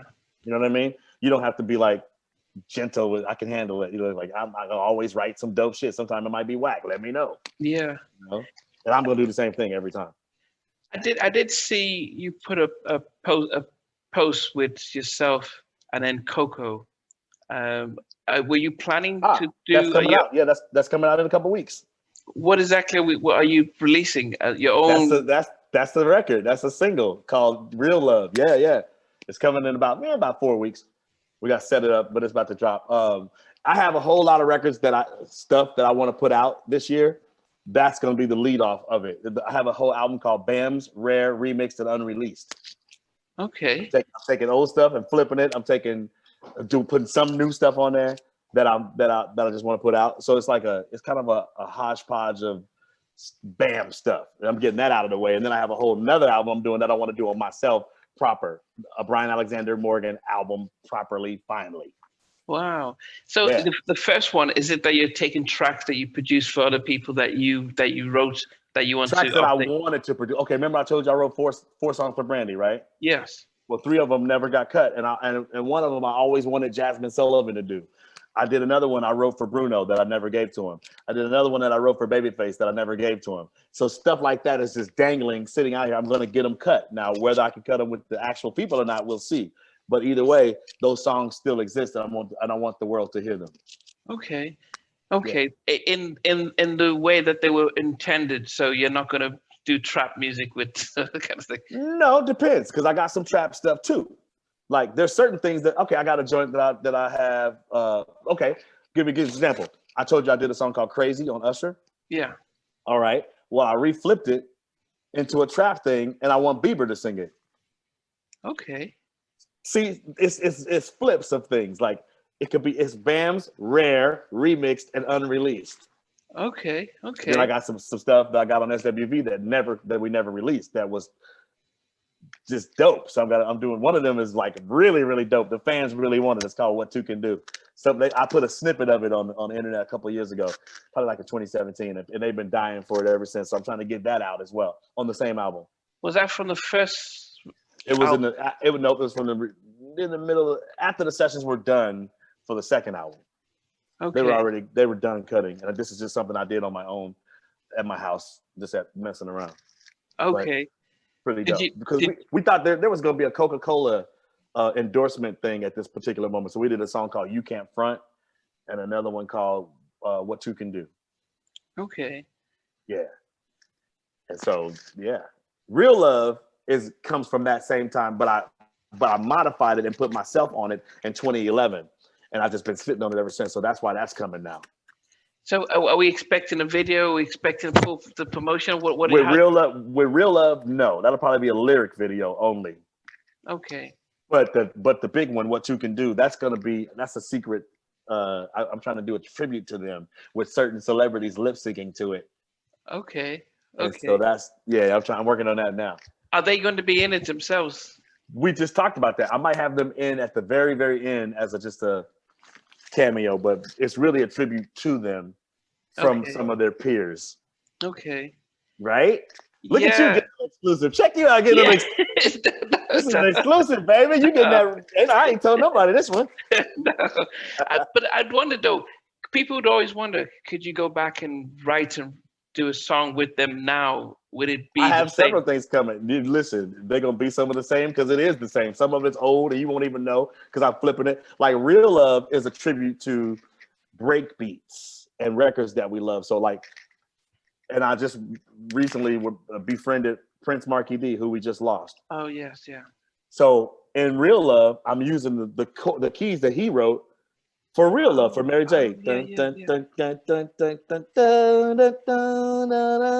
I have that in my Real Love, but it's only for in the verses. Then it switches to some whole other thing. So like it's kind of like a DJ record. Real Love makes you feel like a DJ is sitting there cutting in different beats that you know while the vocal is going. It's dope. I wanted it to feel like that. Like I keep switching the beat up underneath you. Why did we have to wait this long to get stuff from you? Because last year, 2 years, what were you doing? Check this, because in 2011, when I added my part to Real Love, it was just me casually listening back to it. That vocal is from 95. But I didn't like the hook that I wrote in 95. So I took that hook off, and that was the whole SWV. It was them, all three of them. It was called something completely different. The only way I could keep it and make it something new and fresh was to change the hook and make it be a better hook. So I did that. And it's me singing the hook in a vocoder, kind of Teddy Riley style. and then I kept Coco's vocals for the verses. And then it made sense. So it's more of a duet with me singing. It's not even duet. It's Coco singing the verses and me singing the hook is what it is. Wow. And it's just cool. And so I decided to flip the track into a breakbeat type of track because it just seemed appropriate. It's like, I didn't want to do a new production on it. I didn't want to do no trap on it, that's for sure. And I didn't want to have it be the old track that it was. So the only thing I could think of to do to make it be kind of hot was to make it be every break beat that you know and loved. Like not every, but the ones I used, know and love. Like, okay, I told you the verses are Real Love, right? Yeah. When you get to the hook, I'm using the drums that make you feel like come and talk to me. You got that for the hook, and then another verse comes in, and it might be now I feel like Bonita Applebum. You feel me from Tribe Called Quest? Yeah. Bro, trust me, this is the DJ hip hop R&B heads record with Coco's vocals that you know and love. Are we expecting it in April or May or what? Absolutely, we're gonna expect this bad boy in April. I was waiting on this one final clearance, sample clearance, and we're ready to roll. The record, it's been ready to roll for like months. Okay. But we had to get this one sample clearance hurdle we're getting over, and we'll be rocking. Okay, so that you don't get hit with $1 million. Right. We want to be able to play it properly. Yes. Yeah.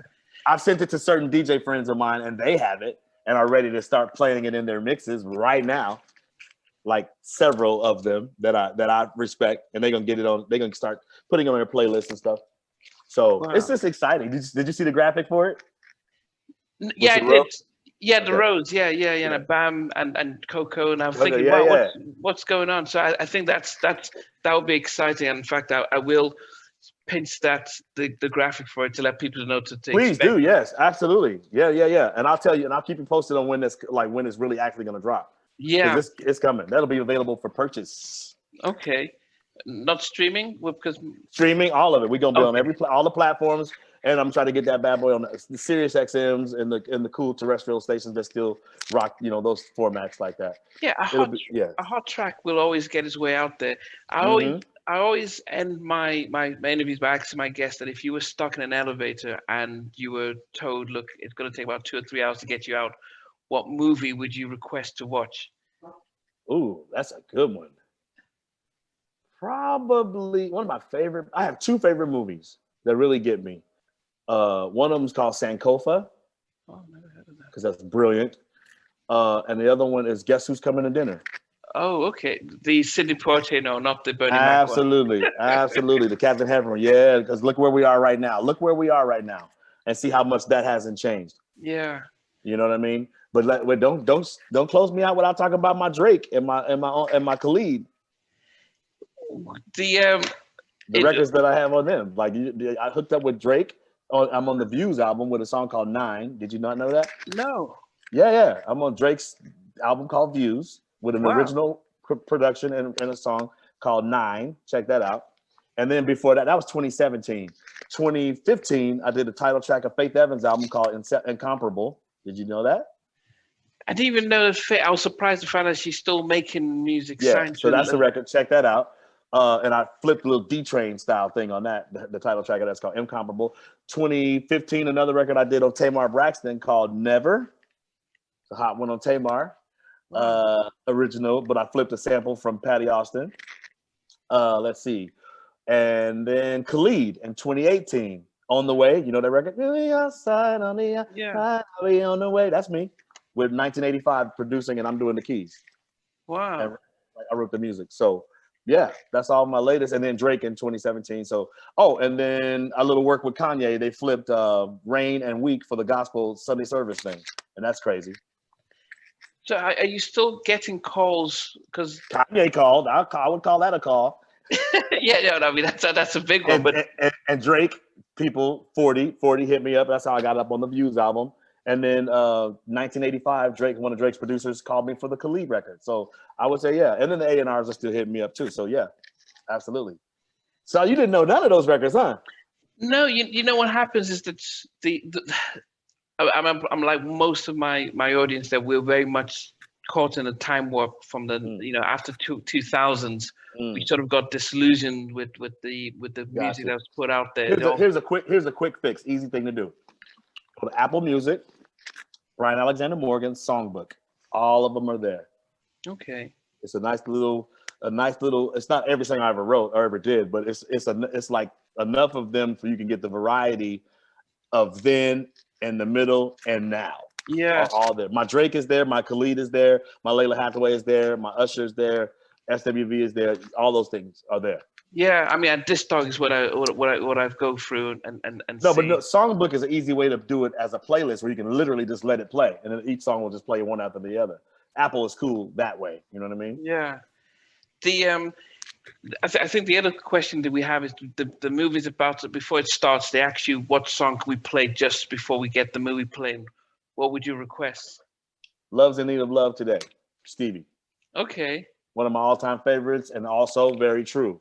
If you could play Love's in Need of Love Today before Guess Who's Coming to Dinner, that all ties in, right? Did you see the performance he did with George Michael of that track? I think I have way back in the day, but I love what Jay-Z did with it, with my man Dion, who produced Common's producer. What's his name? His hip hop name. He produced it. But anyway, that is brilliant from Jay-Z's album. They sampled Love's in Need of Love Today. It's amazing. Wow. Yeah. I think I couldn't. People wouldn't. I think I couldn't leave the interview without talking about when the verses, Teddy and Babyface, and my man Teddy plays Human Nature remix and stuff. Yeah, they. I guess those things. So and I noticed that there was everyone had their saying stuff. From your point of view, what was your? I mean, at the time when you were watching it and thinking, and he was playing it. Now, as I said, I said Teddy, Spielberg, Michael. Yeah. I didn't want him to play any of his remixes because I thought he had 20 hits that he could have just absolutely blown Babyface away. And my thing was, that's not his remix. That's All Star. So that was my biggest problem with it. I didn't do it, so I wasn't trying to say I did it, but I'm saying the man who did do it needs to have credit for it. And you shouldn't be playing something that somebody else did. Yeah. Let alone I wrote it and he didn't say my name not one time. So I was like, whoa, you playing a remix that All Star did and a song that I wrote. That should not have been played. That was my opinion on that. Yeah. So I didn't realize that, because I didn't realize that All Star actually brought in the Human Nature part of that. The beat itself is All Star. Teddy added some stuff to it after the beat was already done. And so my thing is, I did a little test to see who was telling the truth about who did what, right? Yeah. So I asked some people that worked with Teddy on it what they did, and then I asked All Star what he did, right? And so I was trying to get down to the meat of it, like who did that? The beat. I wanted to know who did them drums. Let's keep it real. Okay. So none of the Teddy people could tell me where those drums came from. None of them. When I talked to All Star, I said, man, where them drums come from? He said, I'm gonna tell you exactly where those drums came from. Then he told me what he sampled, how he chopped it, and I listened to it, and I was like, oh my God, that is really the drums. So that was the end of that story right there. I don't care what everybody did after the fact. All-Star did them drums at his house in Jersey before he was brought up to Virginia to continue working on it with Teddy, with things that Teddy added like keys and other things as sweeteners. But that beat is All-Star, period. Okay. And then, but the A&R guy wanted to use the value, and I get it, wanted to use the value of having Teddy's name on there. On the remix, right? But guess what? I'm Swing to You was a gold single way before any of that came out, so none of that shit mattered anyway. I'm Swing to You was well established as a hit record before any of those remixes came out on that. Yeah. So but I'm talking about I'm Swing to You on that. Right Here, Human Nature was a bomb. That was a whole nother animal completely. Like when that happened, that's the difference between I'm Swing to You and that. The remix to I'm Swing to You was not consequential at all, to answer your question. It was kind of, yes, that same sound. We know that. No, Right Here, Human Nature was a bombshell. Yeah. And so I refuse to have that given up to some other person who did not create the germ of it. See, because the germination of that record is that beat. We know Human Nature. When you put on top of it, it's gonna be dope, but it has to be that beat. And so what do we know Teddy for? His drums. When we think Teddy and his drums. His drums sound exactly like Teddy on I'm Swing to You. That sound like Teddy, because it is. Right Here, Human Nature is All-Star. And Anything is All-Star. Yeah. The remix. And if you listen, you can tell. It's a whole another type of swag on those two records. Yeah, I noticed because I the Human Nature one was on the Free Willy soundtrack. I think absolutely was that and I heard that. But to get Michael's vocals, the clearance, I thought the rumor was that Teddy was able to call him personally to get him to singing on that. I hadn't heard that. I don't think I've never heard that before. Right now, when you're telling me that, what I know was that in 1994, Michael was not doing so well in the public eye, and Right Here, Human Nature went to number 2 pop. Yeah. So the putting it on Free Willy was after the fact because it was already a hit single on the radio as a hit record. Period. So he added that because he was fighting with Sony. He was like, it wasn't a great time. He did the Oprah interview that year, I think. It was the whole very bad. So he needed some good publicity. And I think Free Willy was a feel-good family movie. That was perfect. Put it in that. It let us use the video image. Teddy didn't approve all that. That was Michael himself. You feel me? Michael's image? Are you kidding me? Yeah. That's Michael. You feel me? So whatever truth there is to what you're saying, that I don't know about that. I can't speak to it, but I know that it was Michael Jackson that put it on that Free Willy soundtrack and in that movie at the end credits. Yeah, that was on Michael's own label. Yeah, on his own label. I'm just for you seeing the song getting hitting those heights. I mean, you must have been like, wow. That was awesome. Well, I almost had another number 1. I almost had another Kept Out by Dream Lover. Oh, Mariah, yes. That Mariah called me and had me remix. So I have my own remix that year with Dream Lover. Look that up.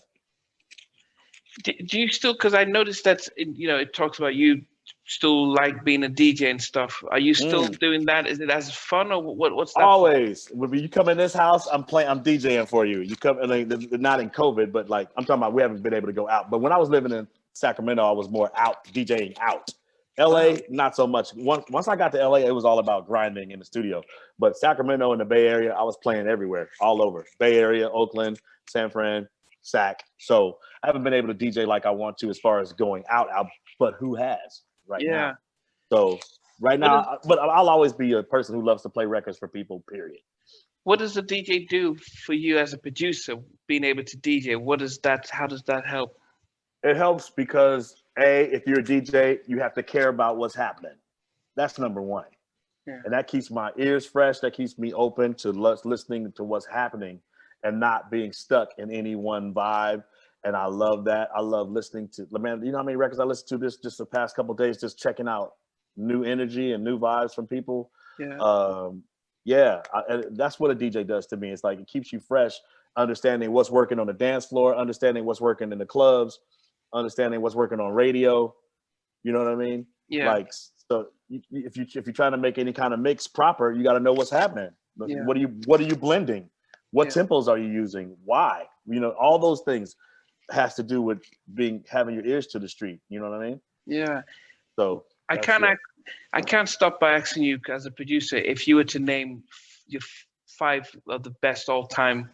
Well, not all time. Let's go from the mid '80s to the late 2000s, because that was a good genre for R&B. If you were to say, 5 producers that you look and say, yeah, these guys, these people really held it down, who would you be your top 5?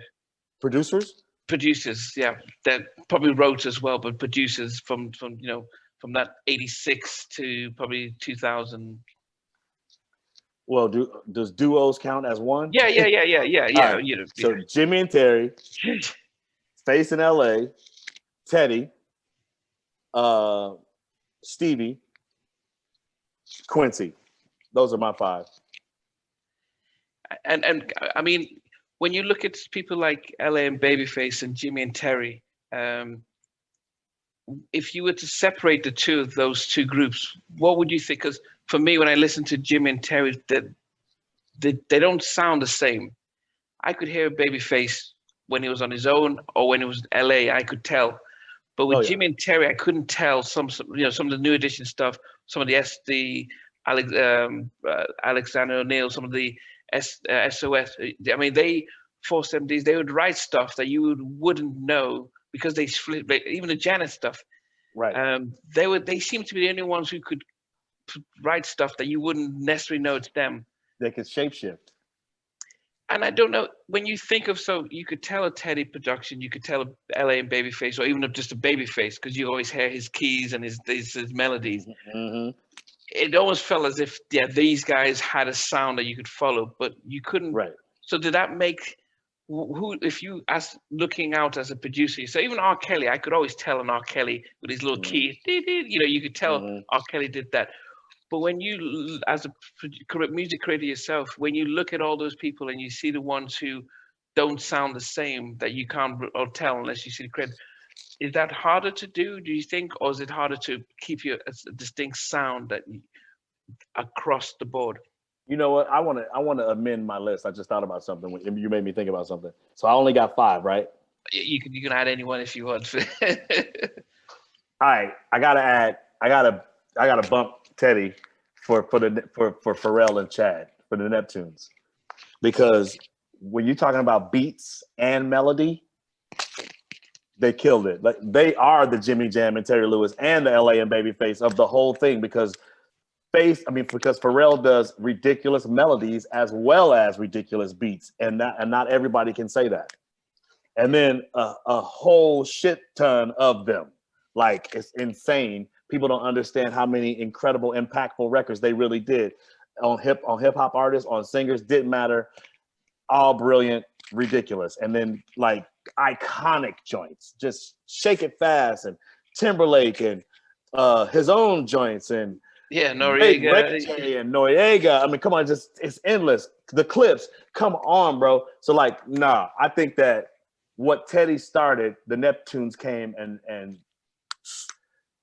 body slammed on the whole world, like seriously. So I would say Chad and Pharrell are really, really up there, number 1 and 2 in there.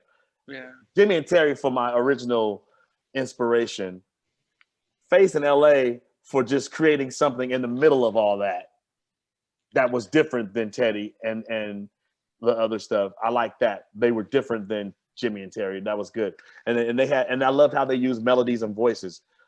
Whitney's and Tony's, and you know what I mean? That was amazing. Yeah. But yeah, Neptunes are up there. My top 5 for sure. Yeah. I interviewed Tammy Lucas, who started off with Teddy, doing all the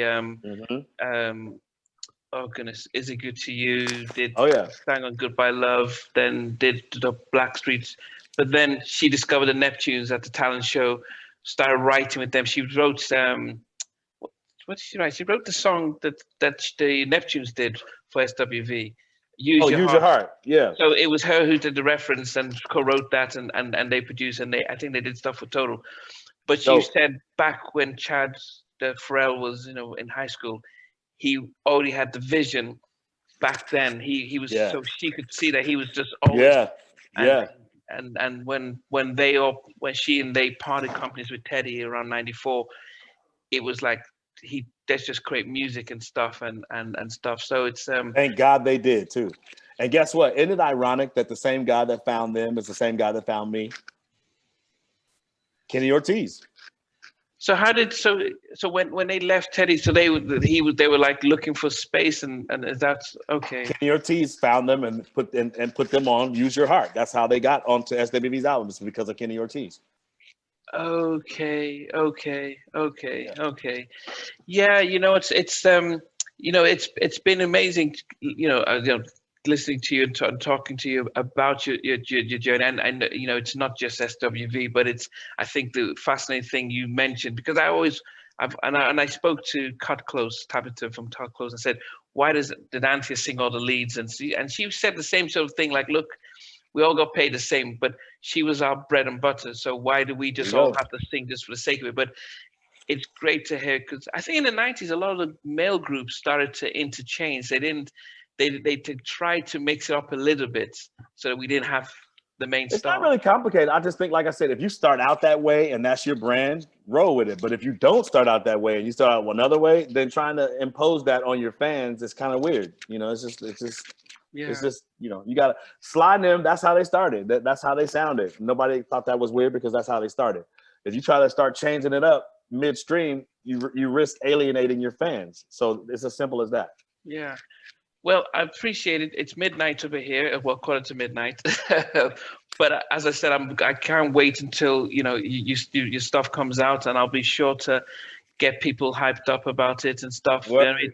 It's been fascinating hearing your take on stuff, being educated on the whole dynamics of the group. As I said, I never understood why you do 80% of a triple platinum album, and then the less you do, the less the album sells. And there's a mechanic towards it, like, he's only doing one song, we're not even going to go, we're just going to go. We should change things around, and I don't know, Yeah. See what happens when you change horses in midstream? There you go. Yeah. But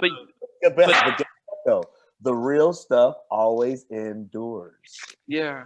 That's the thing. Look how rain is still a factor right now as we speak. Rick Ross, come on, are you kidding me? Yeah. Summer Rain, he got it out right now. Chris Brown, I just cleared a joint last week for Chris and some new record. Bryson Tiller used it on the introduction on Trap Soul. I mean, bro, it's insane. And then the TikTok world is going crazy. All these kids are singing it on TikTok now. Avery Wilson, a big TikTok thing just happened with Rain. Avery Wilson sang the hell out of it, but now all these people are lip syncing to Avery Wilson, acting like it's them singing Rain. I mean, that's a thing right now. You hear me? And the checks are popping in when that happens. Absolutely, the Spotify's, all that stuff. But more than that, because I'm past the whole part of it. That the money part of it is like, I'm over that. I'm all about the impact to the culture. Yeah. And the fact that it's still impacting 25 years later. If you look at my Instagram, I constantly post all these versions of things that people do, whether it's Week, Rain. Remember, I did Week over on JoJo too, on her debut album, which went platinum. Wow. And it's just a zillion. Gretchen Parlato's jazz version of Week. That's amazing. That Robert Glasper produced. It's ridiculous. There's a house version of Week that Maurice Joshua from Chicago produced. That's brilliant. Like, have you done your own version of it? I got a version with me and T-Pain doing it. That might be on the unreleased joint. Okay. Okay. See? Like, there you go. I got my demo of it still from '89 when I wrote it about Chanté Moore. Yeah, I saw that in Wikipedia. So it was a true story that you wrote it. Absolutely. For Charlie, but about Chanté. Yep. Totally. Did she ever find out? Well, I'm sure she knows now. Oh, but she knows. Oh, she knew then. Yeah, she found out pretty quick. Yeah. Oh yeah, it was inspired by her. No, well, I mean, she's cool. It's flattering when you're somebody's muse. You know, that's always flattering, right? Yeah. Especially when it's a big old million-selling platinum single. No, but when you first wrote it for her, but it wasn't for her. I didn't write it for her. I wrote it. I was trying to write it for Charlie Wilson. No, but did you when you said, "Look, this is how I feel about you," and I never said that. No way. I never could tell that she was my boss's girl. That's what Week is all about. It's about tension and resistance, and no, cannot happen. Oh, see, this is what Wikipedia and all these things have, is that you were in love with her and you wrote the song. I wouldn't say I was in love with her. A crush, maybe. A crush on her. Sure, okay. Sure. But it was a what do you call that? When you can't do it, you can't. It's fantasy or something. No. When it's what's the word? I almost came to me. When it's dangerous and when it's when you can't do it. Yeah. What's the word? Come on, help me out. It's like when you want to do something, but you can't. Yeah. That's the way. That's what it was, and so that's why it starts out saying, "I don't know what it is that really was happening, but this is crazy." You know what I mean? It was one of the only times I wrote it from a really true space of something real happening in my mind, like in my life. I never really write from a real place like that. Did you ever get her to sing a version of it? Absolutely not. Mm-mm. Okay, that was pretty quick. If I got somebody to do it, it would be Charlie, the person who I wrote it for. Have you met him? What? I know Charlie for years. Charlie came to my house and hung out with me in Sacramento all the time. So, okay, and I just talked to Charlie recently in the last couple months. Yeah. Oh yeah. So, but have you told him, look, can you do this?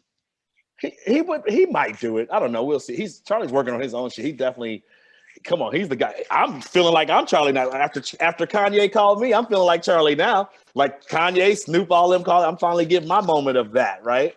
So he doesn't need me to do nothing. Trust me. Charlie's chilling still. Yeah, but I could do, if I did something with him, I would want it to be something completely, utterly fresh and new. Okay. I do have a couple of records that I let him hear recently that I did like in the early 2000s. One's called Better Man. Dope. That if he does it, it's going to be ridiculous. It's a dope song. Ray Parker Jr. heard it and went, "Why didn't you put this out yourself?" I'm like, I don't know, bro. But Ray Parker's like, "Brian, you're tripping." He likes my vocal on it. But I just hear Charlie on it. So you're talking about Ray Parker Jr. I know, and we saw the DJ Cassidy's Pass the Mic stuff. And really invoked a lot of memories. Cassidy's a good friend. Cassidy's one of the DJs that's sitting on Real Love, waiting to drop it. Okay. Yep. Yeah. Cassidy, Jazzy Jeff, Mad Skills. I got those are my Questlove. Those are my cats that I got ready to drop it. But then with Ray Parker and stuff, because good friend came to my house in Sacramento. We hang out. That's my guy. He's been to this house recently. Yeah. Did you ever get them to I'm sure you have a studio at home to record stuff. Ray just moved. It's like we switched places. I moved from the Sacramento area. He just moved up to the Tahoe area. So now we're like traded places. Yeah, but getting them to drop down, especially the old guy. He would. Ray would. He loves to play on stuff. That's like no problem. That's just a phone call. Yeah, he absolutely would. Yeah, for sure. That's a good guy right there. Ray Parker Jr. is one of the best cool dudes ever, man. I mean, he in the mid '80s, he was untouchable with his suits, his voice, and everything. Yeah. But I'm just surprised you guys don't do a lot of those sort of like come in. Let's back in the '80s, they were doing a lot of people singing and stuff, and then just jamming, and it wasn't about them. Just we still could. I mean, but right now, like he set up a whole nother household in a far away, right? So now he's just not here. But when he comes down, he just came over to see my new place. I bought this place 2 years ago, and I spent a year renovating it. He came in to check on it maybe 3 months ago, and then he's been up in Tahoe ever since. Okay. So it's kind of like timing. Okay. And there's a documentary that they just did on him that he's traveling all around promoting for Sundance and all that stuff. Okay. He's not in one place. Ray's moves around. He's like Mr. International businessman guy. He's amazing. I'm trying to be like Ray. Yeah. Yeah. Trust me. Yeah, Brad, you know, I can't leave without asking you about your political side because because I think this, if anything that I know by following you on Instagram is that there is very much into the political. Yes, sir. Absolutely. You better believe it, because you know why? Because real life is like that. It'd be nice if we could. You know how you go to people's Instagram and they're like, they might be a model or a singer or whatever, and then every single thing is just that, just singing, just modeling. That's not real life to me. Now, it might be cool for your page, but I'm not, 25 years old. I'm fucking 54, paying a lot of taxes. So I'm going to get on my joint and express real life. You know what I mean? I love having cool music in between the real life, but isn't that how life happens? We escape to our music, and then we got to get back to reality. You got to pay taxes, or you got to look what's happening. They're trying to steal your vote from you, or just know what's happening is what my page is. Like, I know a lot of people aren't engaged like I am, but my page, I've been told, is a place people who don't really like politics can come to my page and get a real quick summary of what's happening in any given week. Would you say that's true? Yeah, but it's not. You're not anti. Are you anti-Republican or pro-Democrat? Well, I'm pro-democracy, okay. and recently Republicans have been anti-democracy. So absolutely anti-Republican right now, because they're so pro, acting like total authoritarian right now. What the hell? So we were like, whoa. We don't want to do a dictatorship, and that's where the direction they were going. So, and that's where they were still going. Look what they just tried to do January 6th. That was huge. I know that you saw that. So they tried to literally steal a vote from the people. So that's pretty serious. And we got a lot to do to fix that, because the white supremacy it's not just in America, it's all around the world, as you see. And so when you got Putin interfering in not only our stuff, but you guys' stuff with Brexit and all that stuff. So that's a lot. So what happens is that connects the world in a way, just like music does. So it really all ties in. And then when has there ever been politics without music as a soundtrack to it? There's always been that. Yeah. I mean, so I went to college in first in Alabama, then I moved to Milwaukee before living in Redondo Beach in LA. I lived in Redondo. Politics back when I was there, we had Clinton and then we had George Bush. And Redondo Beach is very conservative and very racist. Probably now. Back when I was there, it didn't seem that way. Really? Yeah, it didn't seem that way. If you were in Redondo, you had a little bit of a better Manhattan Beach, I would say. Yeah, Manhattan was up. Yeah, we had Hermosa, then so I had Redondo, then we had Hermosa. Redondo was the cooler of those three rather. Yeah. Manhattan and Hermosa, forget it. And now it's even worse because of propaganda and the social media. Wow. Those people really believe that the election was stolen, like all kind of lies, even though they've proven over and over that it wasn't. But when you got propaganda, like only people watching Fox News and they just believe lies all day, then it's hard to tell them anything different. It's very dangerous. But that's where we are. And I was there, as I said, I was there throughout the mid 90s and 2000s. And by that time, we only had MySpace. So social media wasn't there. And people didn't really care much about politics back then. Right. So I'm in the UK and I'm looking in and I'm seeing, I think that's pretty scary, huh? Yeah, especially when Obama came in office, it felt as if the vision really, because when Bush was there, people didn't like it was the war, which was unpopular. It wasn't about Republicans. It was about, they weren't happy with the direction of the war with Bush. Right. When Obama came in, it was almost like, this man is evil and we're going to break it. The Tea Party thing rose up and that's where it just started and it hasn't healed. There's been a rift between left, right. And I like how you said when this man came in, he was evil, because everybody knows it's the exact opposite. So it's like that lie and that whole premise is what we're dealing with now. and then even furthered into all these other lies about the election, lies about his Putin's interference. It's just all lies. So you have a Republican Party based on lies. That's very, very dangerous. When in fact, Barack was the best thing that ever happened to this country. He rescued this motherfucker, number one, from what Bush had done with the economy. So he brought it back from the dead, put life back into all these corporations that had to have a bailout, made the money back, and got out of there alive, which was amazing considering that there was a Tea Party who was constantly talking about trying to kill him. And then Mitch McConnell obstructing everything the entire time and won 2 terms. So it's like, what? Yeah. So obviously the people felt something different than what the propaganda was.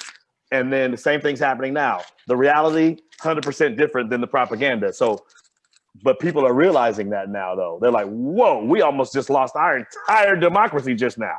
Yeah. That just happened. Yeah. So they're paying attention now. And guess what? When they come to my page, I'll always have a word for them. Yeah. Well, I needed to talk about that because it's one of I the things. love it. I'm glad you did. Yeah. I'll be honest. When I lived in the States, I was more of a conservative, but I know for the first Bush, I think, and you obviously know that doesn't mean the same thing as it used to mean at all now. Yeah, that's a bygone that's never coming back.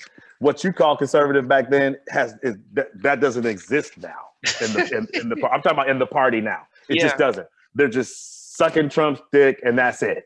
And the dick and what's in the dick? Racism, hate, xenophobia, lies. Yeah.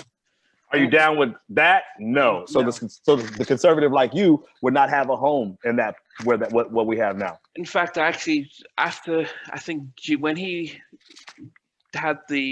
wanted to have a rally in Oklahoma on Juneteenth, bro. That was when I said he had lost the election. I think from that moment I said, because I didn't realize you could be that overt. But he's been way worse than that. Oh God, please. I mean, I think people miss, all the lies and all the stuff. People, okay, Trump is Trump, but when he did something as overt as that, I'm going to Oklahoma on Juneteenth to have a that's pretty blatant. How about this for overt? I'm going to steal mailboxes and shut down the post office because I don't like voter by mail. How about I'm going to lie and say that the virus ain't shit, even though I know that it's deadly as fuck, and let people die for a certain length of time. He did all that. It's like, my God, look at us. Why is America having this many deaths when other countries don't have nowhere near the amount of death that we have? So because of him being an egomaniac and a narcissistic piece of shit. So when you put yourself in front of the entire country and all you want to do is have a perception of something, that's way beyond party. And that's why I tell everybody now, it's not about left or right anymore. It's about right and wrong. We've been in a right and wrong thing for a long time. It's never been. It's right now, left and right, irrelevant. Right and wrong, you got to correct when you're wrong, you got to correct it. Or you're going to go, the Republicans are dead wrong and they're going off a cliff.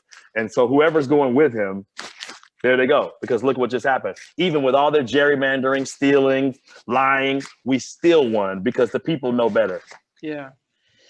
Yeah, and hopefully the next 4 years would just change the course where they can eradicate themselves. If they don't change this filibuster thing, if they don't change it and put this HR1 in where we get the voting rights back because they gutted it in 2012. They voted the Voting Rights Act. So now it's about 200 bills out there across the country trying to take away, because they didn't like what just happened, right? So now they're trying to take away voting by mail, the very thing that they loved so much for years, taking it away because they saw that when Black people do it, no, we don't like it now. And they only did it because of the pandemic and they couldn't vote other than by mail, right? Yeah. But now if we don't change that shit, and we will, it's happening. So I have every confidence that we're going to change we're going to get HR1 passed. It's called For the People Act. It's amazing. And it's going to stop them from lying about voter fraud, which there's non-existent voter fraud, but they keep trying to change the laws based on a lie, like they always do. Yeah. Yeah, I do hope that it becomes fair, because I said I've been disillusioned with politics since the way these governments handled the virus, handled the crazy. It's been so especially with Trump, it was being from the outside, it was hard for us to watch. I couldn't imagine. I have two younger brothers who live out in Oregon, and I couldn't, and to them it was, it was hard to understand why. Okay, my very first time coming to London, give you an example. My very first time ever coming to London, coming overseas anywhere, was 2018 or 2019. Do you know a production crew called the Invisible Men? They're in London. Okay. They're dope. They did a lot of stuff, They worked on Zayn, that white rapper girl from Australia. What was her name? Izzy. Izzy, they did all that. Yeah. Wow. So these guys are there. So they found me, met me, flew me to London to work. There's this girl named Karamani. You ever heard of Karamani? No. She's dope. But that's not good for them if you're in London and don't even know her. But anyway, it's a management company called First Access. You heard of that? Yes. Okay, First Access, that's the wife of one of the guys that are in Invisible Men. His name is George. So I come there, I get off the plane. This is the exact moment that Trump had just called African nations shithole countries. Yeah, I'm Nigerian by descent. Yeah. And I'm in customs, and as soon as I say, yeah, they talk, they're from America, huh? And on all the TVs at the airport, Trump, they just repeating it on a loop. Shithole countries, Africa's shithole countries. And I was so embarrassed to be American at that exact moment. And I was like, oh my God, my first time stepping on London soil, and I'm embarrassed because of this fucking Trump. It's disgusting, right? And it never got any better from that moment. Yeah. It's but yeah, as I said, we started off talking about Kansas and the Bible Belts and the churches, and it was very disappointing that they were wedded in the church. As much as I'm a Christian, to see how much they were so wedded into him, prophesying that he was going to win. Like he was some kind of savior. It's very scary. Yeah. And so, by the way, in America, that part of it is what turned into QAnon and all that craziness, like just delusional, crazy stuff that's tied into a Jesus concept / bro, it's all white supremacy wrapped up in a fucking conspiracy. It's really, really scary. But hey, that's why I stay on my shit. I stay focused. I keep the information and the music flowing. Yes, and with that, we can't wait to hear the music. True Love when it comes out, and but I appreciate real love. Why did I say True Love? Real Love when it comes out. Maybe it's because it's midnight here. But I would appreciate it. It's been great. It's been really fascinating and stuff. And was it good? Was it good? Yes, yeah. Because as I said, especially talking about the SWV, the group thing, because no one's really explained it the way you've done, and but also the music and everything. So there's been a lot of great stuff. So I appreciate it. Thanks for watching. Please remember to subscribe to the channel, but most importantly to press the notification bell so that you can be notified when we do have a new interview. Loads to come, but thanks a lot for watching.